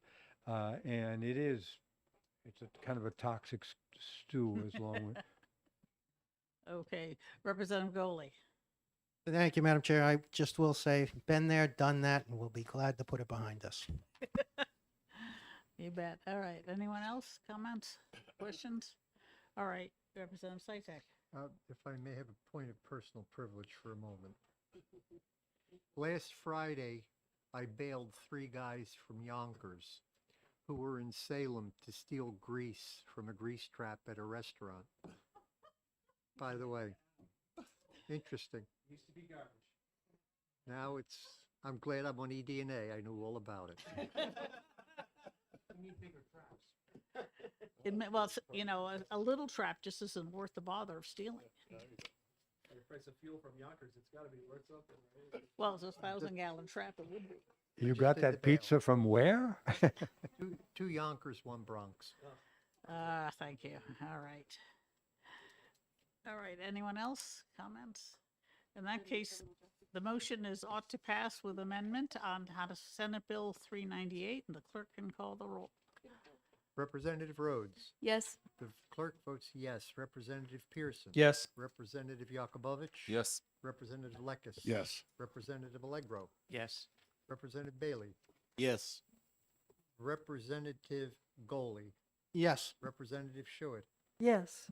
Representative Schmidt, Yes. Representative Marsh, Yes. Representative Fellows, Yes. Representative O'Brien, Yes. the chair. Yes. I guess we're 14-0. All right. Does anyone object to consent? Okay, we'll put that on consent and I'll write the report.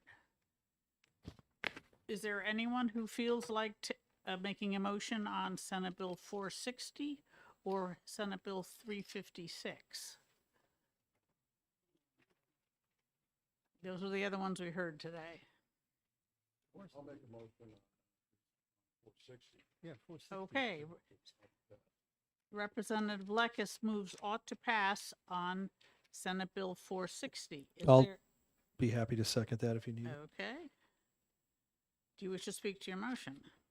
Just briefly. I think we had a pretty good explanation of what's going on there. I'm satisfied to understand why there's no fiscal note. It makes sense, and it's a generally good idea to have people's title have something to do with what they're actually doing. So that's it. Okay, Representative Pearson? I fully agree with Representative Lekis. I certainly was concerned when they're talking about how the system that was put into place was done in the 1930s. And, you know, clearly at some point they're going to need to look at this whole venture. You know, I mean, as he said, they have 1,000 positions that now have enhancements. So it clearly tells you that this system is definitely antiquated. So, you know, but until such time as we come up with something else, this is what we have in place, and it needs to function. So here we are. Okay, Representative Goldie?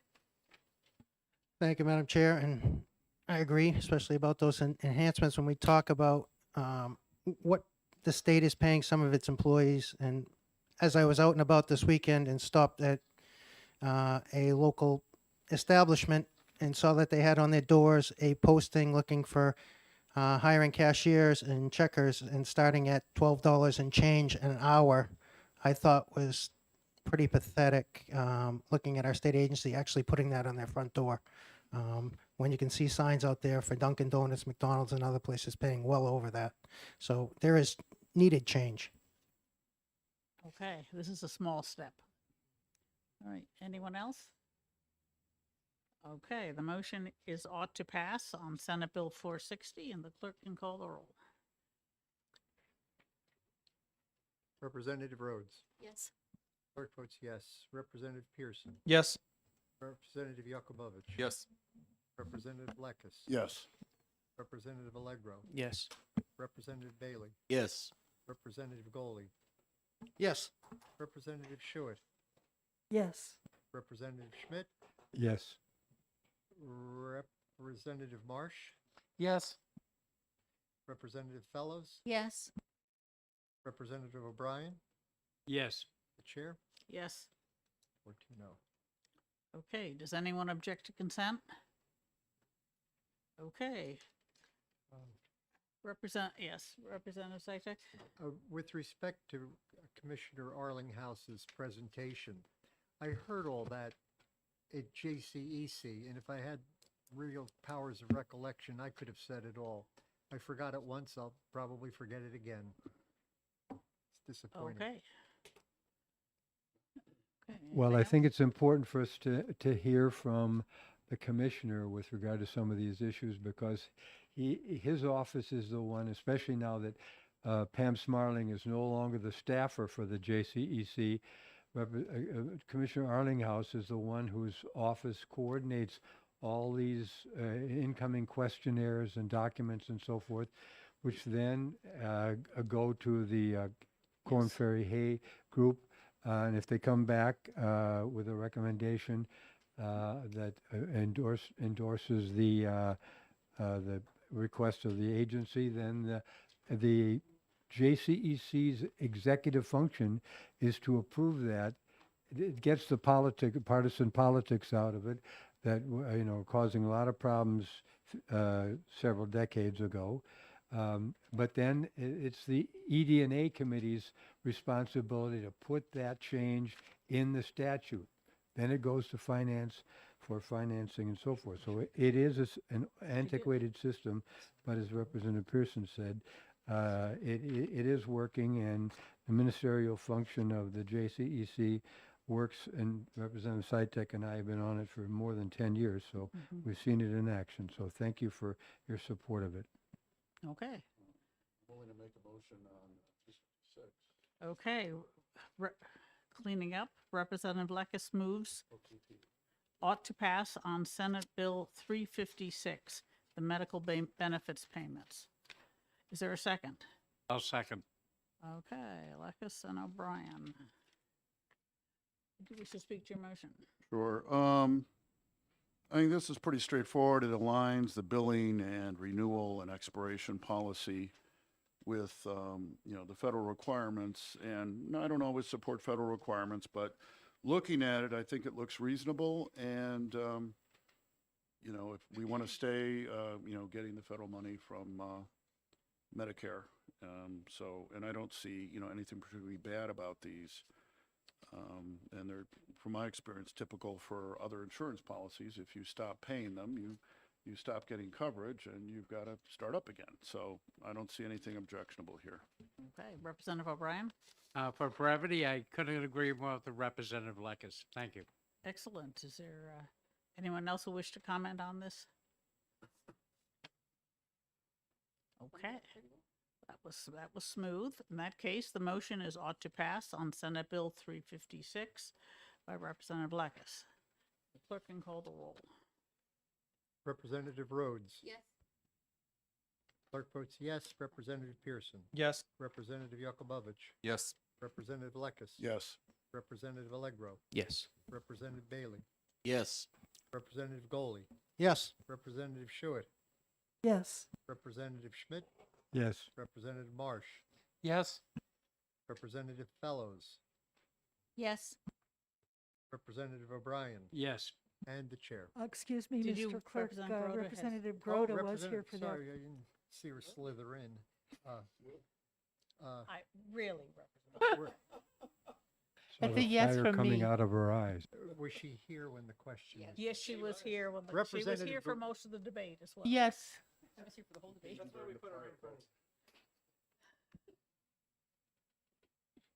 15-0, if you must know.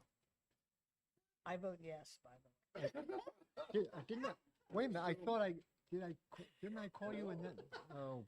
You started to, and then Representative Grote pointed out she had been overlooked, but that's okay. Kind of like me forget to call her to testify. All right, anyone object to consent? Okay, good, we'll put that one on consent too. Representative Lekis and Goley, the sooner the better with your committee reports, no later than Friday. And Representative Pearson is going to enjoy Senate Bill 397. Okay, in that case, we've finished everything we can do today, so have a nice afternoon, guys.